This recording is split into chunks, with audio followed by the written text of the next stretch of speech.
Hi, my name is Aya. You're watching Aya Reads, and I'm here to introduce my Goodreads Choice vlog. Basically, I'm going to be reading the top 10 Goodreads Choice nominees in the romance category. I don't want this intro to be very long because I know this is already going to be a very long video. Basically, as I'm filming this and you see the clips, I don't know what the actual top 10 is going to be, but as you can see in my video, I try to predict what the top 10 is going to be, and those are the ones I'm going to be focusing on the most in this vlog. My plan is to read like 13 books so that hopefully at least 10 of them will be in the top 10. I'm very excited about this vlog. As I'm filming this, I already filmed a good portion of it. I do have to say, and I talked about it in my reaction video, but the top 20 is not diverse. I believe there are no... Well, first of all, there are no Black authors, and as far as BIPOC authors, there's only 2, maybe 3. As far as like the love stories, only Pucking Around is sort of queer. So my plan is to actually do a follow-up to this video. I wish I had thought about this before the Goodreads Choice Awards got announced, because I would have structured my reading in a little bit of a different way. But I really don't have time for the rest of the year to do this video, so it's probably going to be in the beginning of next year, where I'm going to be reading like the top 10 diverse reads that were published in 2023. I already have about 16 of them that I'm very excited about, that I think a lot of people also have read and really love. But I would really love to know, what are your favorite diverse reads that you've read that were published in 2023? And by diverse read, I mean diverse authors primarily. Like, for example, I'm gonna put Stacey Reed in here because she is a Black author, but her characters are not Black, they are white.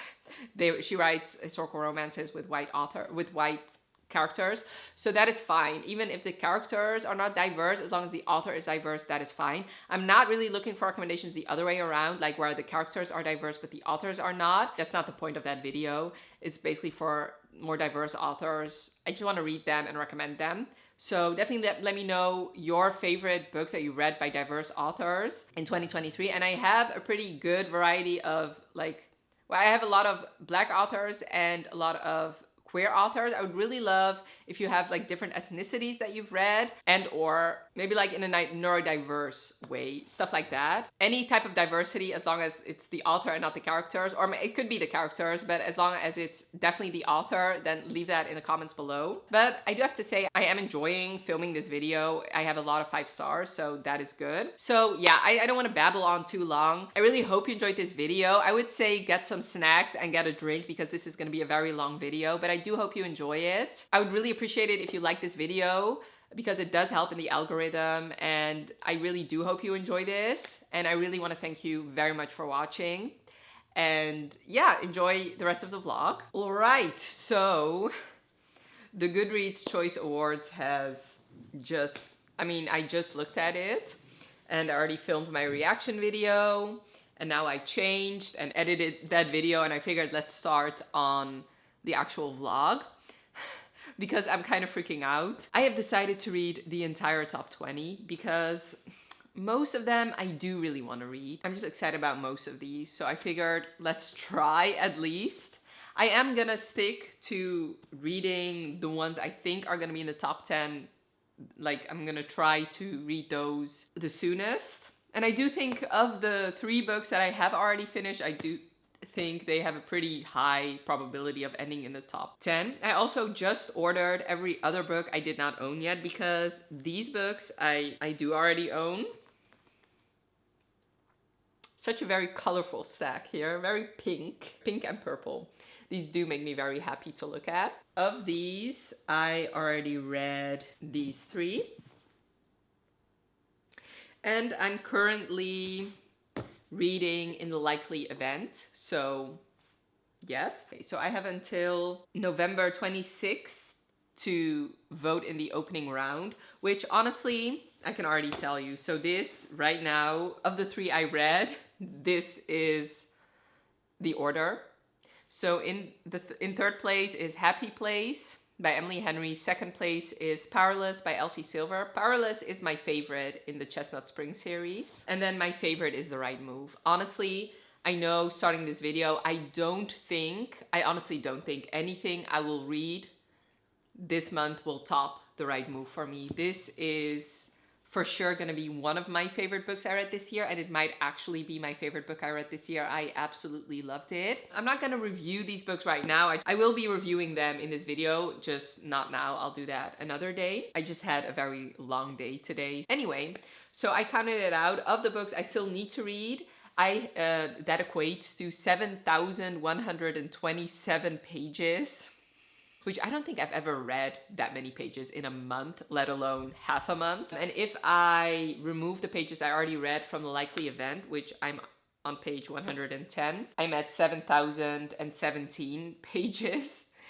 And if I divide that by 16 days, I need to read 438 pages a day.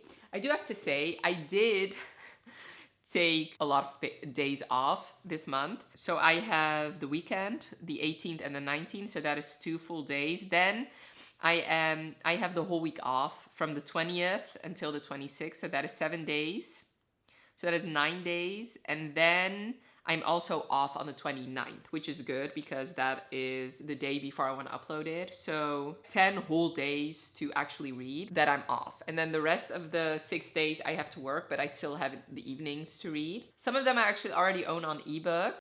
I just bought Pucking Around because, especially a book that big, I need to read at least part of it on ebook because I read faster on ebook. I'm mostly excited about all of them, but I'm gonna tell you which ones I'm least excited about. So even though I already own romantic comedy, I'm not that interested in this book. Honestly, I would have never bought it if I didn't think it was a giant contender for the Goodreads Choice Awards. I didn't hear the best things about it, but its upside is that it's only 300 pages, so hopefully it doesn't take me too long to read. Also, The Long Game, I'm not that excited about it. Even though I did really love her first book. What's that called? The Spanish Love Deception. Love that book. I tried to read the second book in that series and I really could not get into it. So that kind of soured me on the whole Long Game. And plus, I haven't heard the best things about it. And also Meet Me at the Lake. I'm not that excited about it. I've heard such mixed things about this book. Oh yeah, I did. One other thing I did really want to touch upon is, you guys know, one of my big goals for this year was to have 30 open series by the end of the year. And let me see how many I started with. I started with 59 open series. So the plan was to finish as many series as possible and then start as few series as possible. This challenge of reading all the Goodreads Choice Awards is gonna add 3 series. Technically 4 because the True Love Experiment is not really a series, but I do know that there's a book closely connected to it. So I count it as a series. Oh, and Yours Truly is a series. Oh my God, no, I just lied. Wildfire is a series. A Long Time Coming is a series. Oh my God, most of them are series. Pucking Around, I think that is the first in a series, right? I do know there's like this prequel. Oh my God, do I need to read the prequel? I think I do. How many pages is this? Okay, 124. Yeah, I would need to read that. Okay, but I think I could read that in a weekend day. That is just a novella. Okay, so that means I need to read 7,251 pages, and subtracting the 110 that I already read for In the Likely Event, leaves me with 7,141 pages. I guess we'll see if this is gonna happen. I am gonna try my hardest though, I really am. Okay, so I am just constantly interrupting myself. Okay, so of all of these are gonna add 9 series to my series TBR. Oh my God. And I was doing so well because my progress was 12. So I'd still need to finish 12 series to reach my goal, but this is gonna add another 9. Okay, so some of them is just the second book. Like for example, with Yours Truly, I'd only need to read Part of Your World, but I don't have unlimited time. So it kind of sucks, but I knew this, so that is fine. I'm very excited about this video. I'm just gonna continue on with In the Likely Event. Let me actually tell you my thoughts. Because I just updated my other vlog because I was doing a Rebecca Yarrow's vlog. This is a story of Izzy and Nate, and this is told in dual timelines. So basically you follow them in 2021 in Afghanistan, around the time when like the Taliban was taking over and the US and all the other troops were leaving. And they actually met each other 10 years ago when they were on a plane together. They kind of connected because he'd never flown before, she's very scared of flying, and then they actually have a plane crash. Their plane actually crashes and he saves her and he pretends to be her husband to save her life, to get her into surgery. So this story is told in two timelines basically. So you get one chapter in 2021 and then you get a chapter of flashbacks.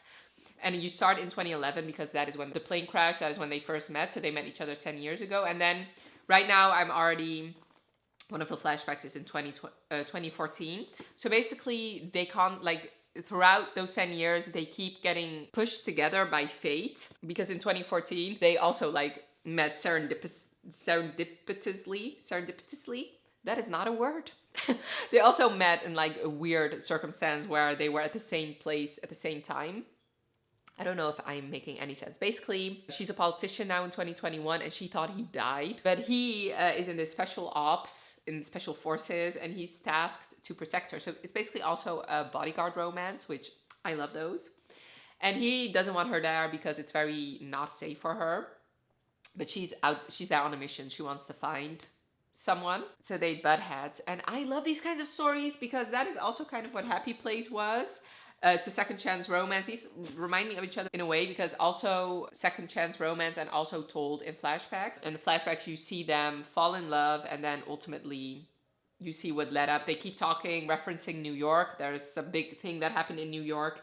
And he thinks, well, when we're in his perspective, he says that she interpreted that differently. So I'm very interested to see. Right now, this is my favorite Rebecca Yarros that is not Fourth Wing. I love these kinds of stories because it's so angst, it's filled with angst. You know, when you read the past timeline, you love them falling in love, but you also know heartbreak is gonna come. And also them connecting in the current timeline, I'm also really loving. I'm reading this pretty fast. The chapters are pretty short. So yes, that is my first update. It's a pretty big one, but I think this is going to be a very long video. I guess I'll update you maybe once my other books get here, and hopefully I'll also be a good way through this one. Hopefully I'll also be close or have already finished this one. Okay, so I made a stack of all the nominees. So these are all 20. This is I am very afraid that this is gonna fall soon. They look so pretty. Okay, this time a less precariously built stack. So these are the top 20. I already have decided that I'm probably not going to be able to read all 20 because I'm just not that fast of a reader and I don't really listen to audiobooks. The only one I was thinking about reading an audiobook was romantic comedy, considering this is the one that I'm the least excited for. But I don't have any credits and I don't want to spend money that is not a credit on this book on Audible, and it's also not on script. So I guess I'll have to read it with my eyes if it's in the top 10, which I do think there's a high probability of this ending up in the top 10. Yeah, Pucking Around scares me, but I'm glad I bought it on ebook. So I do think they're very pretty together, I do have to say. Some of them, I don't know what is up lately with the postal service, but a lot of them have been damaged. So some of them I'll return, but I guess we'll see. So far out of all of these, I've read In the Likely Event, which I need to do an update for that, Happy Place, The Right Move, and Powerless. So I have a lot of reading to do, guys. I think my next read will be yours truly, but like I said, I still need to update you on The Likely Event. So as you could see, I now own the top 20 of the Goodreads Choice Awards in the romance category.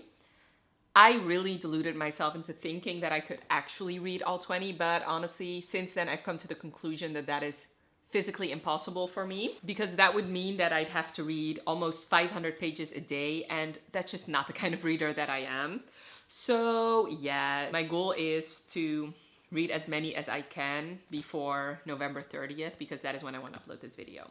Anyway, I finished In the Likely Event, which I don't know if this has a very good chance of being in the top 10, but I was already reading this. I was supposed to have already finished it because I was doing a Rebecca Yarros vlog, which I'll leave linked for you. I love this book. It is 5 stars. I think it's such a good book. I just actually finished it and I really loved it. I really fell in love with these two. It's a second chance romance and I thought it was a wonderful second chance romance. It is a second chance romance that kind of reminds me of Powerless in a way, because it is also like their first chance never really happened. It just feels like the HA is so hard earned. You switch back and forth in timelines, and I loved both timelines so much. I really love seeing them in the present and trying to figure out what the hell happened all those years ago, and actually seeing it. She told this in chronological order, which she, in one of her other books, she didn't do that, and in this one she did, which I thought really benefited the story. You see them meet for the first time, you see them find each other again, and then you see them trying to make this work and realizing that they really can't, and then you see them fall apart. And I really love that. And there was this other thing going on that I kind of guessed a little bit, and I thought that was an interesting storyline as well. There's talk of therapy in this book. You don't really get to see it, but I thought that was good as well. And, you know, this is very timely because this talks about when the Taliban took over Afghanistan again, which was in August of 2021, which is very recent. That is an actual event, and it's going to be, maybe in 10 years, going to be very clearly a sort of like a historical fiction book. But yeah, I did really love it. I loved Nathan. I thought he was such a good hero. Nate, he was so good. I loved him. I loved him in both timelines. I really loved seeing him in these 10 years, and I thought Izzy was a great heroine as well. I just loved watching these two fall in love. So this is actually my third favorite in this vlog. This is my top 4 at the moment. All of these are 5 stars, by the way. I would highly recommend all of them. So fourth place is Happy Place by Emily Henry. Then third place is In a Likely Event by Rebecca Yarros. Second place is Powerless by Elsie Silver. And then first place, my current favorite, is The Right Move by Liz Tomford. I would highly recommend all of these, by the way. Now, I think it's also going to be a 5 star. I have such high expectations for the next book I'm going to read, because the next book I'm going to read is Yours Truly by Abby Jimenez. This one, I think, has a very high chance of ending up in the top 10 because it has 148,000 ratings and it has a pretty high average rating. Let me see. It has like over a 4.3 average rating, so that is very good. I will, just like I always do, tell you the synopsis once I'm about halfway through, or at least 100 pages through. This has 387 pages. I've never read I've never read an Abby Jimenez. It's gonna be my first one. And like I said, I have high expectations for this one because a lot of people really do love it. This, I think, is a doctor romance, and there's a cute dog on the cover, which I'm very excited to see what his deal is. What I also really love about Yours Truly is that I also own it on ebook, and I tend to read those faster. So yes, those are my plans, and you'll see me again when I do my update for Yours Truly. Hi, I'm back. I actually finished a book. I finished Yours Truly, which I'm gonna review that later, or at the end of this clip, because I really wanted to buckle down and really figure out which books are going to be in the top 10. So I'm going to have a screen recording here. As you can see, some of them are green, some of them are red, and some of them are light green. And I'm going to tell you my reasonings. Basically, I looked at the number of ratings and I put them in this Google Doc. And I looked at how many people actually gave it 5 stars. And I'm also going to use that to determine which one of these will be in the top 10, because my reasonings was, even if you only, like, say you're not a big romance reader and you only read one book in the romance category, but you gave that book 4 stars or 3 stars, are you really going to be compelled to vote for it? My thing is probably not. I think people will only vote for books that are actually 5 stars, because I feel like you have to care a little bit. You know what I mean? Maybe that's flawed reasoning, but hey ho, that is my reasoning. So I have 9 books where I am very confident that they will end up in the top 10. And then 3 where I think there are maybes. The first one is Happy Place, is Happy Place by Emily Henry. This has almost 550,000 ratings. It has over 200,000 5 stars. So this for sure will be in the top 10. And it will probably surprise no one, but I think this will definitely win the category. So I'm very confident about this one. The next is going to be The Things We Leave Unfinished, which I'm currently reading, actually. This one has 240,000 ratings. Let me put it here. This one has 240,000 ratings, and it has almost 100,000 people that have given it 5 stars. So once again, I think it has a very good chance of being in the top 10. Another one that will surprise no one. Also, both these authors were in the top 10 last year. Love Theoretically by Ali Hazelwood. Once again, 220,000 ratings and 87,000 people have given it 5 stars. Plus, Ali Hazelwood was in the top 10 last year. Then there is Final Offer. I think with series, so the same goes actually for Things We Hide from the Light. If you really love Lauren Asher, you're gonna vote for her regardless, even if you may or may not have loved Final Offer on its own. But Final Offer on its own already has over 150,000 ratings, and 75,000 of those have given this book 5 stars. But like I said, since it's part of a series, if you've really loved any of the other books in the series, and maybe this was not your favorite, maybe you've given it 4 stars, you might still vote for this one. Then there is Yours Truly by Abby Jimenez. It has 148,000 ratings. Honestly, anything above 100,000 ratings, I do think has a good chance of ending up in the top 10.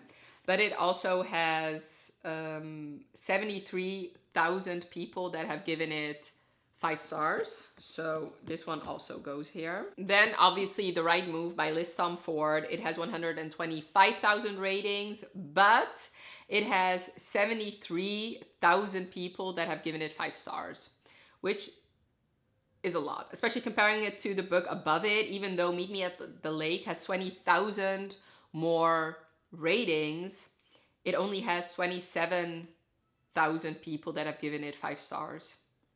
So even though The Right Move has 20,000 less ratings, it has almost 50,000 more 5 stars. So definitely those people are going to be more willing to vote for The Right Move as opposed to Meet Me at the Lake. Then there is King of Pride.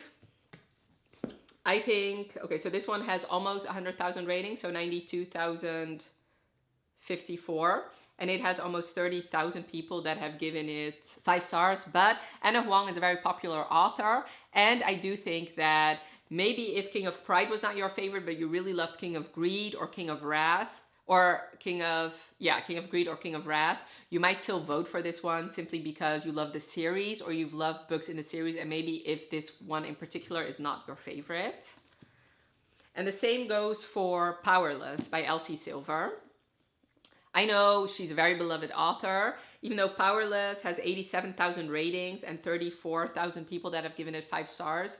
If you really, really love the Chestnut Spring series, and if you really love Elsie Silver, you might still vote for Powerless just because you want her to be in the top 10 or win the Goodreads Choice Awards, and not necessarily vote for the book on its own. So that's why I think this one definitely has a high chance of making it in the top 10.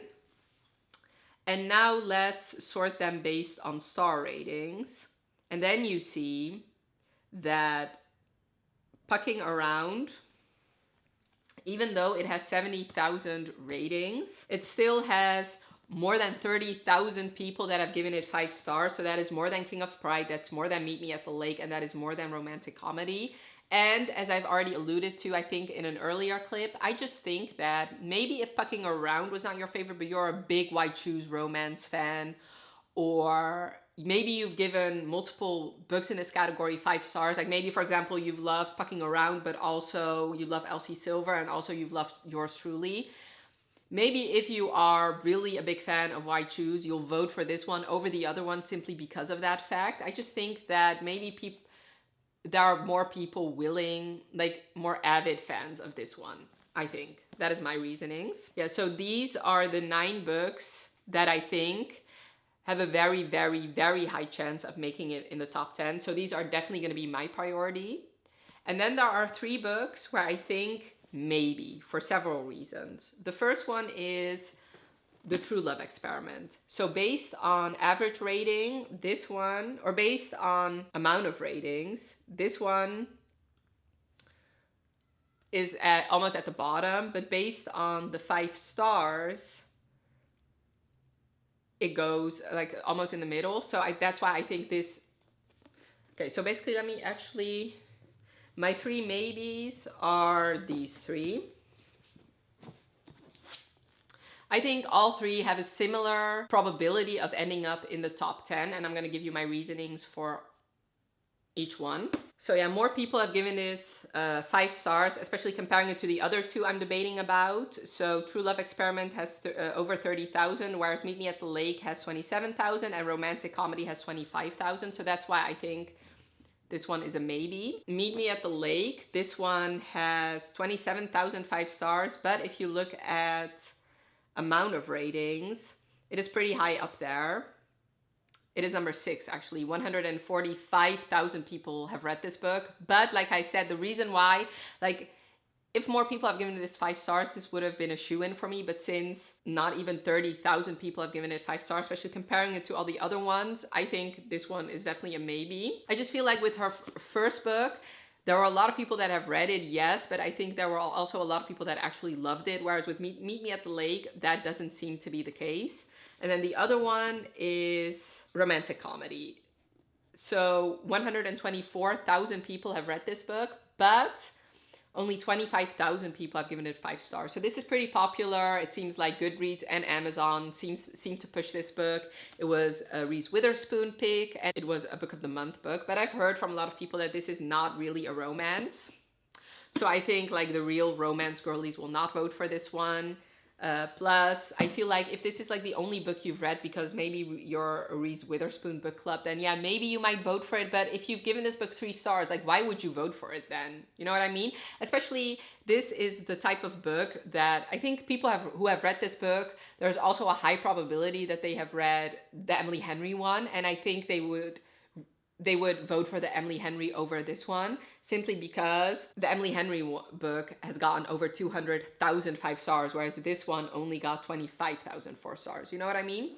So I think these three have a chance of making it on the top 10, but these could be interchangeable in my opinion.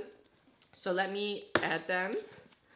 So this is gonna be my TBR. Some of them I've already read. So this is gonna be, I think, maybe the top 13. Let me remove the ones that I have already read or I'm currently reading. So that means these ones are still on my TBR. 7 books in, let me see, but one of them has over 700 pages anyway, in 9 days. So I think that is doable. I do think that. I am currently reading Things We Hide from the Light, and I'm on page 374. So yeah.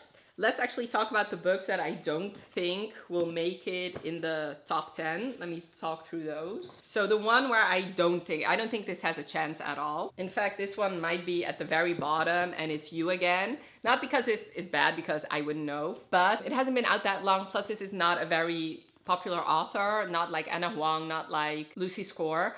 And this only has 16,000 ratings, and less than 5,000 people have given it 5 stars. So I don't think a lot of people are going to be voting for this one. The Long Game by Elena Armas. I don't know. I can actually check. Yeah, she didn't make it in the top 10 in the last Goodreads Choice Award. Plus this also hasn't been out that long, and I've heard mixed things about it.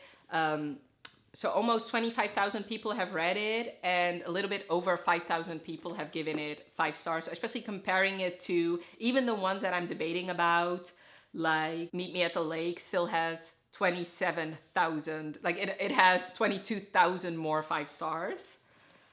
The 7 Year Slip, unfortunately, I don't think this is going to be in the top 10, mainly because of the average rating or the amount of rating. So 43,000 people. I do have to say this has a very high average rating. If we sort it based on average rating, it comes in number 4. So that is good. But like if we look at the actual amount of people that have given it 5 stars, it just comes out around the bottom. It might be in the top 15, but I don't think it's going to be in the top 10. I also think that way for Hello Stranger. I believe, in the 2022 Goodreads Choice Award, her book also wasn't in the top 10, and I do believe that one was more popular back then than Hello Stranger is this year. I think The Bodyguard was definitely, I heard it being talked about by the romance community a lot more than Hello Stranger, plus almost 50,000 ratings and only 17,000 people that have given it 5 stars, so less than the 7-year slip. So it seems like even though this has more people reading it, it doesn't have more people giving it 5 stars. Then, unfortunately, because I did read it and I did really love it, In the Likely Event by Rebecca Yarros. Yeah, it has 50,000 ratings and 24,000 people giving it 5 stars. Just comparing it to the other ones, so it has a similar amount of 5 stars that romantic comedy got. So percentage-wise, 50% at least gave this 5 stars, whereas obviously that's not the case for romantic comedy, but more people have read romantic comedy. That's why I don't think this is gonna be in the top 10. And then the last 3, I am not so sure about, but just doing the numbers, doing the math, and really seeing the other ones that I did put in the top, I think these ones will just not make it based on how many other people have read and loved the other ones, and they are a long time coming. So actually, based on average rating, this would make it because it has a very high average rating. 4.3, so number 3 actually, but yeah, almost 55,000 people have read it and 26,000 5 stars. I do have to say, comparing it to the other categories like horror, I know that these are astronomical numbers, even the ones that have less ratings. That maybe, I think this one maybe has, yeah, I looked it up, didn't I? Like Holly has 40,000 ratings. So this, even though this might not make it in the top 10, it still has more people that have read it than the most popular book in the horror category. So yeah, it's weird, but I mean, that is just the romance category. More people read romance than they do horror. And then Wildfire. This one I am not that confident about because maybe like the icebreaker community will vote for this one in mass. But I do feel like that community also has other favorites. I'm not 100% sure, but based on the numbers, 62,000 ratings and not even 20,000 people have given it 5 stars. So based on that math, I think this doesn't have a high probability of ending up in the top 10. Same goes for Practice Makes Perfect, even though this is a teeny tiny book. So I would really love to read it. Maybe I will. And it's still like, if I look at the other ones, Pucking Around has less ratings than Practice Makes Perfect. Like less people have read it than Practice Makes Perfect. It does have 5,000 more people that have rated it 5 stars. So that's why I chose Pucking Around over Practice Makes Perfect. Like to me, Pucking Around just feels like a little bit more of a special book. Whereas Practice Makes Perfect does, even though I love romance, but it's still like, it sounds a lot like other books. I'm sorry for that noise. I think somebody's getting married, so now the whole neighborhood has to know. So that means these 8, I don't think have a very high chance of ending up in the top 10. So since I already read one, the other ones I'm not gonna really make a priority. If I get to my TBR and I still have time, maybe I'll read either Practice Makes Perfect, Wildfire, or A Long Time Coming. But unfortunately, I did really want to read the entire top 20. Next year, I definitely want to do that, but that means I have to read more of these books before the Goodreads Choice Awards get announced. So yeah, that's my TBR. Let me show you again. These are the books that I'm gonna be reading in the next couple of days. So yeah, yours truly. I inhaled this book because I really wanted to update you halfway through and I just couldn't because I couldn't stop reading. So I still need to give you the synopsis for this book. This is the second book in the Part of Your World series by her, and you definitely don't need to read the first one. To read this one, the only thing that gets spoiled is the HEA, which you already know is gonna come for the first couple. Basically, you follow 2 ER doctors, Brianna and Jacob, and Brianna has been working at this hospital for years, and she really wants this chief position, and then Jacob comes, and he's like this new hotshot doc, and her boss actually tells her that he wants him to also apply for this position. So she instantly doesn't like him. The nurses don't like him. He makes a pretty bad first impression. And what nobody knows is that he has anxiety and also like social anxiety. So he really is struggling making first impressions. They really get off on the wrong foot. He instantly finds her very attractive, but because of his anxiety, she just gets the wrong impression of him. So he decides to write her a letter, which was I loved reading their letters I love reading their letters. It was so good.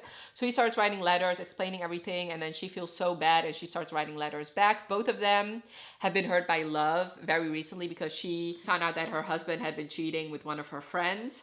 So she's in the middle of a divorce. So actually her divorce is almost finalized, and his ex-girlfriend got together with his brother. So like I said, they start writing letters back and forth. They really become friends, and her brother is in desperate need of a kidney, and he decides to give him one anonymously, but she does find out.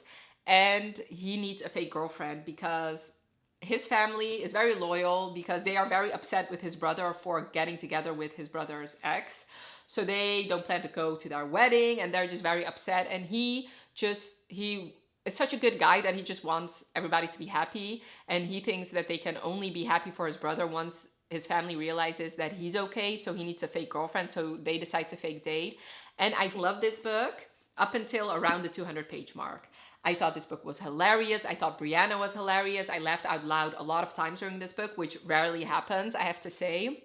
And I thought Jacob was such a good guy. I just loved him. He was so sweet. I loved reading about his family, and I loved the culture that was sprinkled in with Brianna's family. But I do have to say there was a lot of miscommunication in here because Jacob has anxiety. So there's a lot of things going on in his head, a lot of things that he's worried about.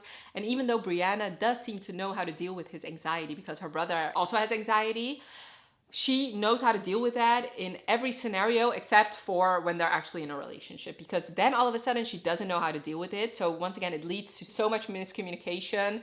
She also has trust issues, understandable trust issues, but that on top of all the miscommunication just made this book at one point just tedious and hard to read, because they were never, like, if you really look at it on page, they're rarely actually together and happy. Like, this is a 380-page book. I think only 50 of them is them actually in a relationship and actually happy. All the other times, it's them either being in a fake relationship or them thinking that they are head over heels in love with someone that is not in love with them.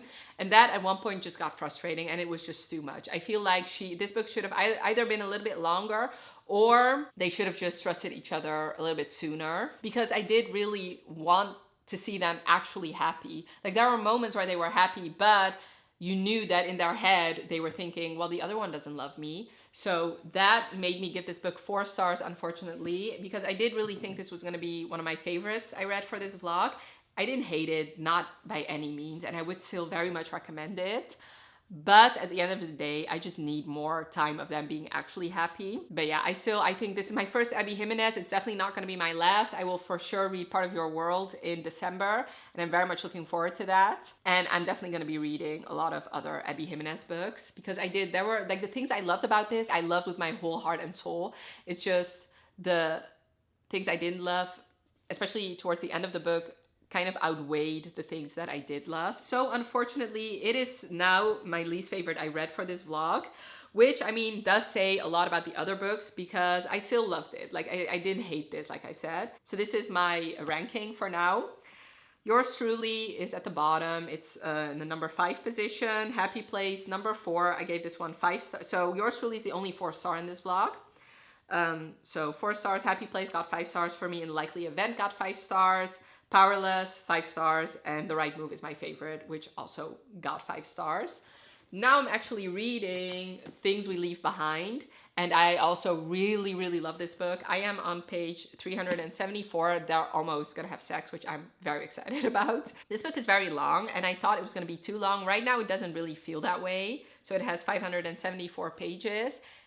Right now it doesn't feel too long. I'm gonna reserve my judgment at the end, because obviously I still need to read about 200 pages. So we're gonna see. Usually if a book is too long, I'll really feel it at the end. So this is the second book, and unlike Yours Truly, which you don't have to read the first book to read Yours Truly, with this one, I do feel like I'm missing out.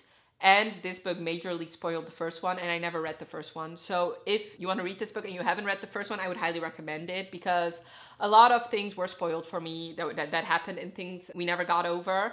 Plus, I just feel like I'm missing, especially character dynamics, because I haven't read the first book. So yeah, that is going to be my advice to you. Definitely read the first book before getting into this one. Anyway, this is a story about a police chief and this girl who works for this like insurance company, but she's an investigator. So basically, if like this very high value item gets stolen, she tracks it down so that her like the insurance company doesn't have to pay out. And she's also best friend with his brother, and I think she's an ex also. So she's in the town Knock 'Em Out, and she's living next door to Nash, who in the first book he actually got shot, and now he's having panic attacks. And she in the past went through like this medical emergency where she spent a lot of time in hospitals. It does really remind me of Summer from Flawless, and she at one point also got panic attacks, so she really knows how to deal with his panic attacks. Plus, she doesn't really like to be touched except by him, and she kind of calms him down when he's having a panic attack. They actually run into each other while he's rescuing a dog, and they kind of also bond through that dog. Like, it's actually his dog, but she helps out with the dog. I really love that storyline too. So this is pitched as a friends to enemies to lovers. I don't know if they ever really became enemies. So basically, she leaves out key information why she's there. So he knows her job, but he doesn't know why she's there, and it's connected to why he was shot in the first book. So they were getting very close. He was pretty clear in what he wanted from her. They're also kind of opposites attract, because she doesn't really want to stay in the same place for a long period of time, kind of is against commitment, whereas he just wants to get married, settle down, have a child or have children. But they were getting someplace where they could actually, get close. And then he finds out the real reason why she's there, and he feels like she betrayed him. So they are very angry at each other, almost like enemies, but not really, because it's obvious he still cares about her, and it's obvious she still cares about him every time so I just finished the part where they are very mad at each other, and there are multiple scenes where when she's in danger, he is very protective over her. So it's clear he never really hated her, and it's also clear that she never really hated him. So it's definitely a friends to lovers book, and I'm very much enjoying it. Like I said, right now, I know that I'm at chapter 35. I know they're gonna bang in this chapter, but very excited. And yeah. Okay, so I figured let's update you from another place for a change. So I'm in my bedroom now, as you can see by the messy bed. I finished Things We Hide from the Light, and I really loved it. I gave it 5 stars. I thoroughly enjoyed this. Like I said in my first update, I do think it was a mistake that I didn't read Things We Never Got Over first. Not enough to not give this book 5 stars, but I did feel like I was missing major things. Like, not major things, but I was missing character backstories, and obviously I already know what's gonna happen in the Things We Never Got Over because this book spoiled it. But even with all that being said, I was afraid that I was not gonna love it because it was so long. But I do feel like it definitely added to the experience, because I did definitely feel like I knew these characters very much. And what I also really love about this book is the side characters. Like, this really felt like the small town romance that I really love. I love the little friendship group that was in this book with Naomi, Knox, Lucian, Bailey, I think, not Bailey, and Sloane. I don't know where I got Bailey from. Yeah, I love that. So I cannot wait to read the first book and the third book, because I have to say I'm most excited about the third book with Lucian and Sloane. Their backstory, I feel like it's going to be explosive, their book. I really love Nash. I thought he was such a good guy. This is a character that deals with anxiety attacks, and even though I've never had or panic attacks, even though I've never had those, it did seem like that was an accurate portrayal. And I really loved Lena as well. And I loved how he called her Angelina and Angel. I love that. I do have to say, one thing that did bother me, and a lot of romances do this, so it's not special to this book, is how he seemed cured because he was near her. I mean, that's not a thing. But I mean, other than that, I did really enjoy it. So there's a romantic suspense element in here that I thought was great as well. I loved Waylay. So once again, I cannot wait to read Things We Never Got Over, because she's gonna play a major part in this. And like I said, I love the small town. I love the small town shenanigans. I loved how he was a chief of police who was trying to do the right thing. The problems that were addressed in this book, I thought, were real life problems, and he should address those as a chief of police. Could this book have been like 50 or 100 pages shorter? Yes, probably. But like I said, I do feel like it definitely added, like, those small little elements, the small town shenanigans, it really added to the atmosphere. and it added to why I love this book. I'm 100% sure that if I read Things We Never Got Over, if I read that first, all the cameos and all the interactions we got with Knox and Naomi and seeing their wedding in this book, I would have eaten that up. So yeah, hopefully in the third book we'll see a lot of Nash and Lena. And I love the dog in here, Piper. I thought she was so adorable. I really loved watching her or seeing her and seeing how she came out of her shell and how much she adored Nash. So yeah, overall I did really enjoy it. So this is the ranking so far. And I think I'm gonna put Things We Never Got Over. I'm gonna put that here. So under Powerless and above In the Likely Event, which, like I said, In the Likely Event is probably not going to be in the top 10, but I'm still going to use it in the rankings until I actually know what the top 10 is going to be. So I have read six books so far for the Goodreads Choice Awards. Number 6 is Abby Jimenez's Yours Truly. I gave this one 4 stars. Then Happy Place by Emily Henry. In number 5, I gave 5 stars. In the Likely Event by Rebecca Yarros is in 4th place. I also gave this one 5 stars. Things We Hide from the Light by Lucy Score is in 3rd place. Powerless by Elsie Silver is in 2nd place. And then The Right Move by Liz Tomford is still in 1st place. And I honestly don't think anything can remove this book from 1st place. Like, it is probably one of my favorite book I read this year. So yeah, so far I'm having a really good time. I'm really loving every book I read so far for this challenge. I do have to say the books I'm least looking forward to are, I haven't started those yet. And I already started Love Theoretically by Ali Hazelwood. I'm on page 115 and I'm really liking this book. I do have to say, I didn't notice it when I read her first book, The Love Hypothesis, how much she emphasizes the fact that the man is so huge and ginormous and the fact that the woman is very teeny tiny and small. It wasn't until a lot of people mentioned that in their reviews, and I gotta tell you, she does it a lot in this book as well, and now I cannot stop noticing it. But anyway, for those of you who don't already know, Love Theoretically is about this theoretical physicist named Elsie and this experimental physicist named Jack. She is an adjunct professor who apparently they don't make a lot of money, and she has type 1 diabetes, so she needs more money. She needs health insurance, stuff like that.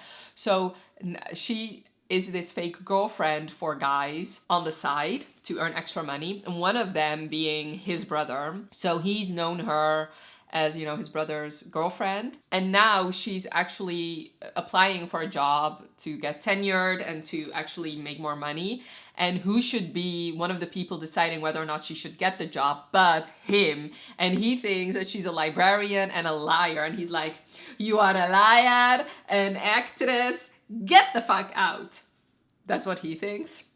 Not really, because it's obvious that he has a huge crush on her. Because already there was this line and I was like swooning, because she is this she's this people pleaser. She probably got that from her parents, especially her mom, I think. And he notices that she's constantly being this other person, code switching basically. So when she interacts with a person, she notices what they need from her and she becomes that person. And like I said, he notices. He kind of fucked up a little bit because he was like, are you turning yourself? Okay, so first he asked about his brother. So he's like, is this what you do with Greg too? You code switch a conjured non-existent persona he fell in love with? And she tells him no. And then he's like, are you doing it with me too? Are you turning yourself into what I want? Is that why whenever I'm with you, ... Okay, so it's obvious that she's like his dream woman, obviously because he's this giant man and she's this teeny, tiny woman, as Ellie Hazelwood is prone to write about. Anyway, where was I? Yeah, so like I said, he thinks she's a liar, an actress, okay?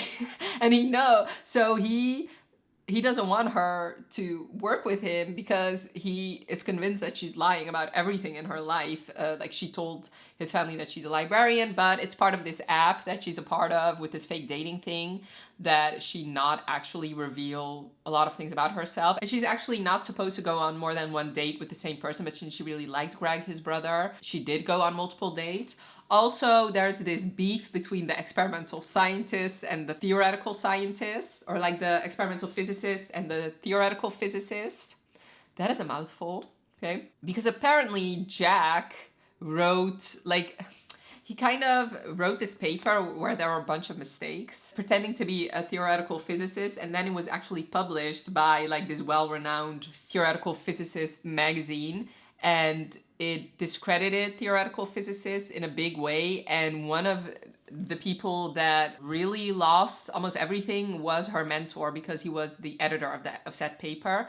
I have a feeling that there's much more going on with that story, because Jack already alluded to that.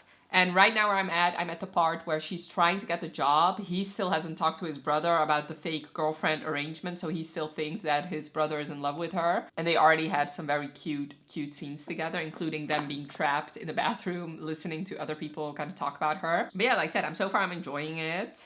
I do have to say, the giant man, and the fact, the way this is a single point of view, which I don't really, those are not really my favorites, to be honest. And the fact that the way she describes him constantly is getting a little bit on my nerves. The fact that he's giant and his muscles and stuff like that. I'm like, okay, we know he's hot and big and muscly. Move on. So hopefully she'll tone that down a little bit. And obviously I'm very, very much excited to find out that he has been having a crush on her all these years. He does tell her that he doesn't have a problem with theoretical physicists. It seems like he has read every single thing she's ever written. So sure, there's going to be some unrequited pining there. But yeah, so far I'm enjoying it. I guess you'll hear from me once I actually finish it. All right, I'm here to talk about Love Theoretically. I really, really, really loved it. This was such a good book. I gave it 5 stars. I do have to say, I am lucking out with these Goodreads Choice Awards, because so far I've given all but one 5 stars, and the other one I gave 4 stars, and it was very close to being 5 stars for me. But I do have to say, I started with the ones I was most excited about, and I'm probably gonna end with the ones I'm least excited about, so we'll see. Yeah, like I said, I especially really loved Jack.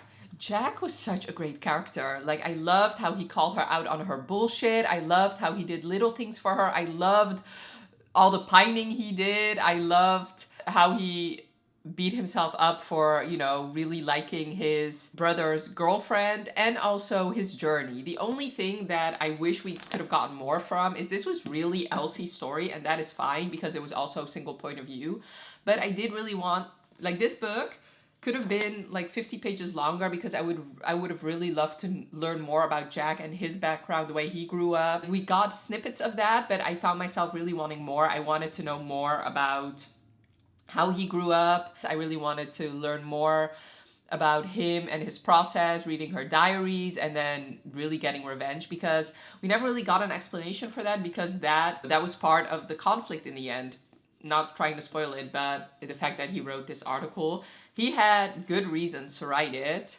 Obviously the backlash was not what he wanted, but I just wanted a little bit more about Jack growing up, Jack in relation with his mom, and yeah, just a little bit more about him and his background. Now we were really focused on her, which was fine, because obviously she had more to overcome because of the fact that she constantly pretended to be somebody else, and the fact that she was lying constantly.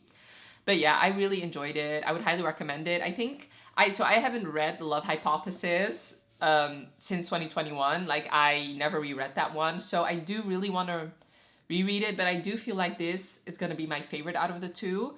Just with, I don't know, I just feel like I'm going to be thinking about Jack more than I'm going to be thinking about Adam, even though I did also really love that book, and I also gave that one 5 stars. I did love the cameo of Adam and Olive in here.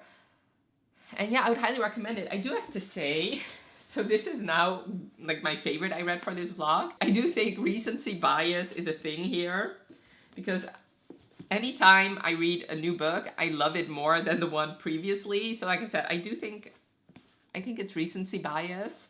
So right now this is my ranking, but I do feel like I'm gonna change things around at the very end. So this is my top 7. So 7th place goes to yours truly. It's the only one I gave 4 stars. All the other ones I gave 5 stars. 6th place goes to Happy Place. 5th place, In a Likely Event. 4th place, Things We Hide from the Light by Lucy Score. 3rd place, Love Theoretically by Ali Hazelwood. Powerless by Elsie Silver is in 2nd place. And 1st place is The Right Move by Liz Tomford.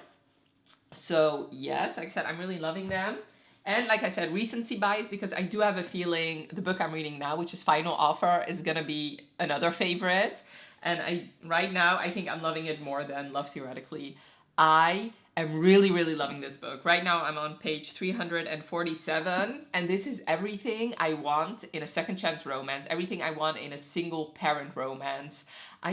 I'm really, really loving this book. Basically, this is the third book in the Dreamland Billionaire series by Lauren Asher. Normally, I don't really love reading about billionaire romances, but this one, since they're spending time at the lake and not really in like the corporate setting, and yeah, he spends a lot of money, but I don't know, I just feel like it's not really focused on it too much. Anyway, so basically Cal and Lana, they were in love 6 years ago, and then he broke her heart and left her.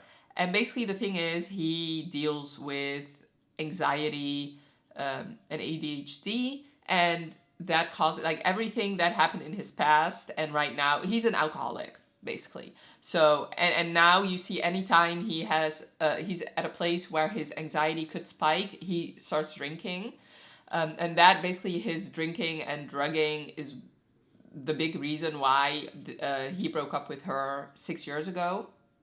But for those of you who don't know, the Dreamland Billionaires, it's about 3 brothers, and the Dreamland world is basically Disney World. So basically this is Dreamland in this world is basically Disneyland. So it's basically that, but with a different name. So they have their own streaming service, they have their own theme parks, they have their own movies, stuff like that, about princesses, so Dreamland princesses. And basically the Walt Disney in this world, their grandfather gave all 3 of his grandsons tasks in his will, and once they complete said task, they can get their inheritance. So Cal's task is to sell their summer vacation home, their lakeside house. So his name is on the deed, but the only problem is Lana's name is also on the deed. So basically Lana's mom used to, I think she was like the housekeeper, I think, and Lana grew up there, and that is how Cal and her met, and that is how they became friends and eventually became more. And it seems like her grandfather had a very good relationship, or his grandfather had a good relationship with her family, so he left them some money, he left them part of the house. So he wants to sell, but she really doesn't want to, because this is her home, this is where she is raising her daughter, because she does have a daughter. So yeah, this forces them together, it's forced proximity. Eventually, so he needs to stay at the house, so he stays at the guest house. Eventually, because of romance reasons, she and her daughter also have to move into this guest house, which just, once again, forces them together in forced proximity. I'm really loving this. I love Cammy in here. Cammy is the little girl. She's just the cutest little girl on earth. Like right now, there was this one scene where she told him, and that just broke my heart. I just read the scene where it's her birthday and she just made her wish, and then she whispers in his ear, "I wish you could be my new daddy." Stop that. And he tells her, "There's nothing I'd like more than that," because he never stopped loving Lana. Lana never stopped loving him. But he's an addict, and that just causes a lot of problems. You know, he needs to basically get his shit together. He knows that he really needs to go to rehab. Oh, one of the things, so the stipulations for the will was not only does he need to sell the house, he needs to spend one last summer there. He knows that because he's been through the ringer multiple times. He knows that he has to go to rehab first before he goes to AA meetings, and he cannot go to rehab because of the will, and he also cannot tell her about the will. I think they are hot together. I think Lauren Asher does a great job in portraying what they had before and how it's different now, like especially in their sex life, how they've matured, they've grown up, they know more about what they want. Yeah, I really love Lana. I love how she's take charge and doesn't, like, she's not this meek, submissive heroine, which I don't mind those, especially if the hero is like deliciously dominant. But I love how she likes when he gives her orders, but she also gives some back, and that is just, those scenes were so hot to me. So like I said, I'm really loving it. Like right now, this might be my newest favorite in the vlog. Like I said, I do think recency bias is a thing, but like I said, I'm really loving it. This is another longer one. So this has 434 pages. My edition of it has. But to me, I'm not really feeling that it's very long because the chapters are very short. So I'm flying through it. Yeah, I think I can 100% finish this tonight and still have room to start another book. I find myself reading more pages before needing to take a break, more than usual. So yeah, I'm just loving it. I love Cal. I feel so sorry for him. I really hope he can get his shit together. I love this little family. This is exactly the type of like single parent romance that I love. I love how close he gets to Cammy and how they are bonding. And yeah, I'm really loving it. And this is like exactly, I am just a sucker for second chance romance. Apparently that is like my new favorite trope. So yes, I guess I'll just update you once I actually finish. And I gotta say right now, I already told you, I am really loving reading like the nominees for the Goodreads Choice Awards because most of them have been 5 stars. Like I looked up an average. I have a feeling I'm gonna give Final Offer 5 stars as well. But I think my average right now is like a 4.8 for all of these books, which is ridiculous. But like I said, I still need to read romantic comedy, Meet Me at the Lake. Yeah, and I think those two, I don't know if I will give them 5 stars. Also, Pucking Around, I haven't read a whole lot of White Shoes romances, so I don't know if I really like that genre, but I guess we'll see. Oh, I did read the novella, by the way, which is That One Night, and I did enjoy that one. This one did not pretend to be anything other than what it was, which was a 75 quick, smutty good time, and I enjoyed it for that. I haven't read Pucking Around yet, obviously, but right now it does feel like it wasn't really that necessary to read it. But I did enjoy myself. I like those smutty shorts. I just do. I just love those. So yeah. Basically, this is about her meeting one of the guys that she's gonna be in the white shoe, like in the reverse harem with. They have a one-night stand, but they don't tell each other who each other is. But he does know that she wants to get into sports medicine, and she does know he's an athlete, but she doesn't know what kind of athlete. Like she knows he's a professional athlete, she doesn't know that he's a hockey player. And they just have like the best time and like the best night of their lives. And then she leaves before he wakes up because he's, out of the two, he's the one really interested in getting to know her, knowing who she is, like this being more than just a one-night stand, where she strictly wants to keep it that way. Which is interesting because I read the synopsis for Pucking Around, and it does say that when she comes back, he's the one who doesn't remember her. So that is interesting because he seems like the sweetest guy ever.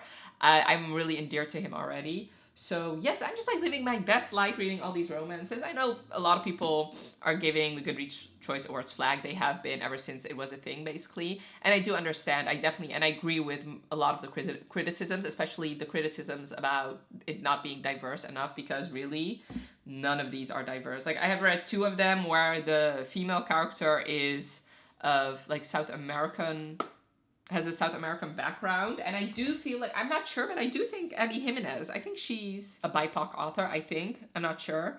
And then Anna Huang, obviously. And none of these are diverse in like the LGBTQ sense, except for Pucking Around, sort of. But yeah, like I said, all that being said, I am really enjoying these books. Like I cannot deny that, because I've given 6 out of the 7 5 stars. And I do think, unless this goes horribly wrong in some ways, I do think this is also going to be a 5-star read. So yes, that is my update for now. I just realized something I forgot to tell you guys, and I didn't want to use, oh my God, look at those gray hairs.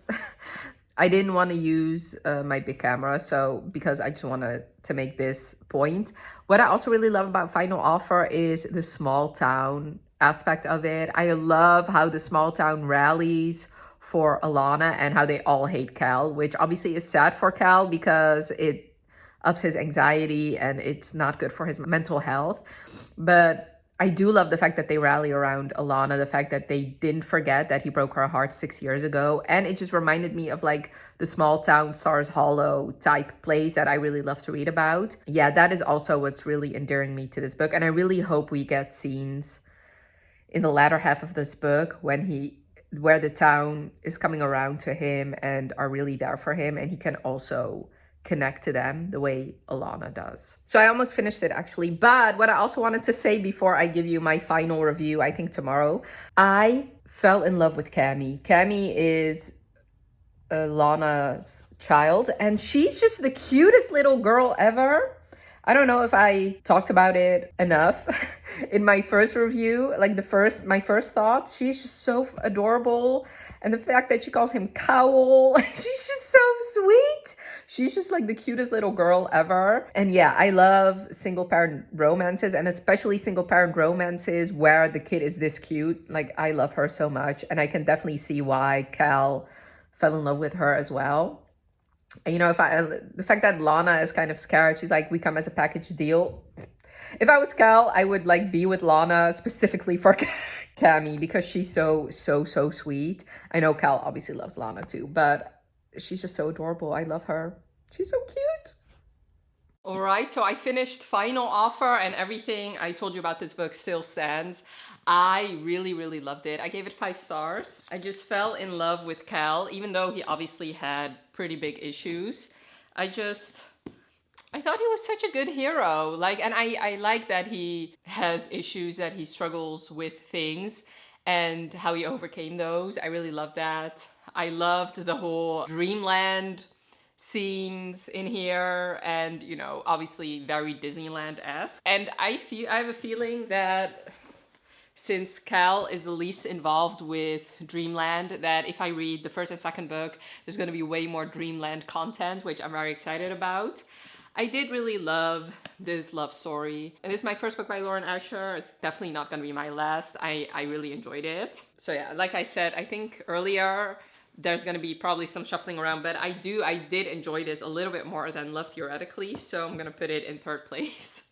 I don't think anything can top Powerless and The Right Move for me, but this is the ranking for now. This is the type of single parent romance that I loved. I loved Cammy. I thought she was so adorable. I loved how the way she first met Cal, the way she calls him Cowl, the way she constantly just takes his money when he swears. I thought that was so cute. And I was correct about the small town aspect in here. Yeah, I really did enjoy it. And I'm very much looking forward to reading the first and second book. Okay, excuse me as I look like a ghost with red lips.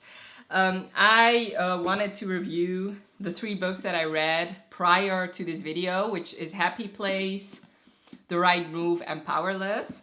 But I was thinking and looking at my channel, and I realized for 2 of these books, I actually filmed reading vlogs as well, which is The Right Move and Happy Place. And I figured, you know, that is more in line with the rest of this video, because obviously the rest of this video, I read a book and then give you my thoughts pretty close to finishing it. So I figured that is just more fun. So I'm gonna insert the clips for these 2. And also with Powerless, I read it at the end of August, and I actually filmed that clip as an add-on to my wrap-up. So it's also pretty fresh thoughts. So I figured let's just add these 3 clips in this video and give you my thoughts like as soon as I finish them, because I think that is just a more fun way to do this. So enjoy those clips. Happy Place. This is a second chance romance. I'm really loving it. Basically, Wynn and Harriet, they are this couple, but they're also part of a bigger friend group, and their friends don't know that they have broken up 5 months ago, and now they're on this big final vacation, and they don't want to ruin the vacation, so they have to pretend that they're still engaged, and obviously feelings ensue. I love with this book that you see the present, but you also go back. You get flashbacks from the past when they first fell in love, and I love those flashbacks already. I already can tell that I'm kind of relating to Harriet a bit, especially like her parents' story. Like, her parents sound kind of like my parents, honestly. So I'm really enjoying it. If it goes the way it has been going, this might actually be my favorite Emily Henry, so that is great. I love second chance romances, even though I don't think I'll ever experience one myself.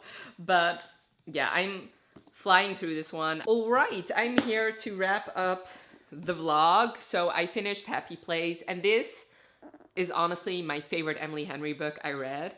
This definitely deals a lot more, like this is definitely more romance leaning than women's fiction leaning. I really loved it. Like, this really broke my heart into a million little pieces and then put it back together again. I really loved the present chapters, but I also loved the reminiscing, the going back, finding out how they fell in love the first time, and then slowly seeing them fall apart.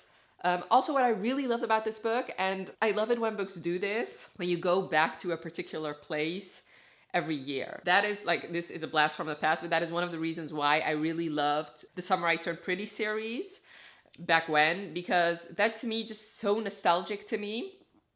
I just really love this found family, this going back, like it just brings nostalgia to me, even though obviously I'm not part of this friend group. But I really felt like Emily Henry really built that up well. The fact that it's so nostalgic, going back to a place where you basically go to every single year and really it is your happy place. I really loved Win. He's actually one of my favorite Emily Henry heroes. Yeah, I really love this book. One thing that I'm kind of a little bit iffy on, like I ended up giving this 5 stars. I really loved it. But there's a plot line in here and I'm going to spoil it. So yeah, I'm just going to put spoilers here. I'm going to put this book down for a little bit. Okay, so the end of the book is actually Harriet realizing that she doesn't want to be surgeon anymore. Now, I get, like, it is explained fairly well, I guess. But a part of me, like, feminist part of me is like, you basically just ruined, like not ruined, but you basically just gave up everything that you worked for the last 10 years for a man, which is kind of how her mom thinks, obviously, which I don't want to be like that.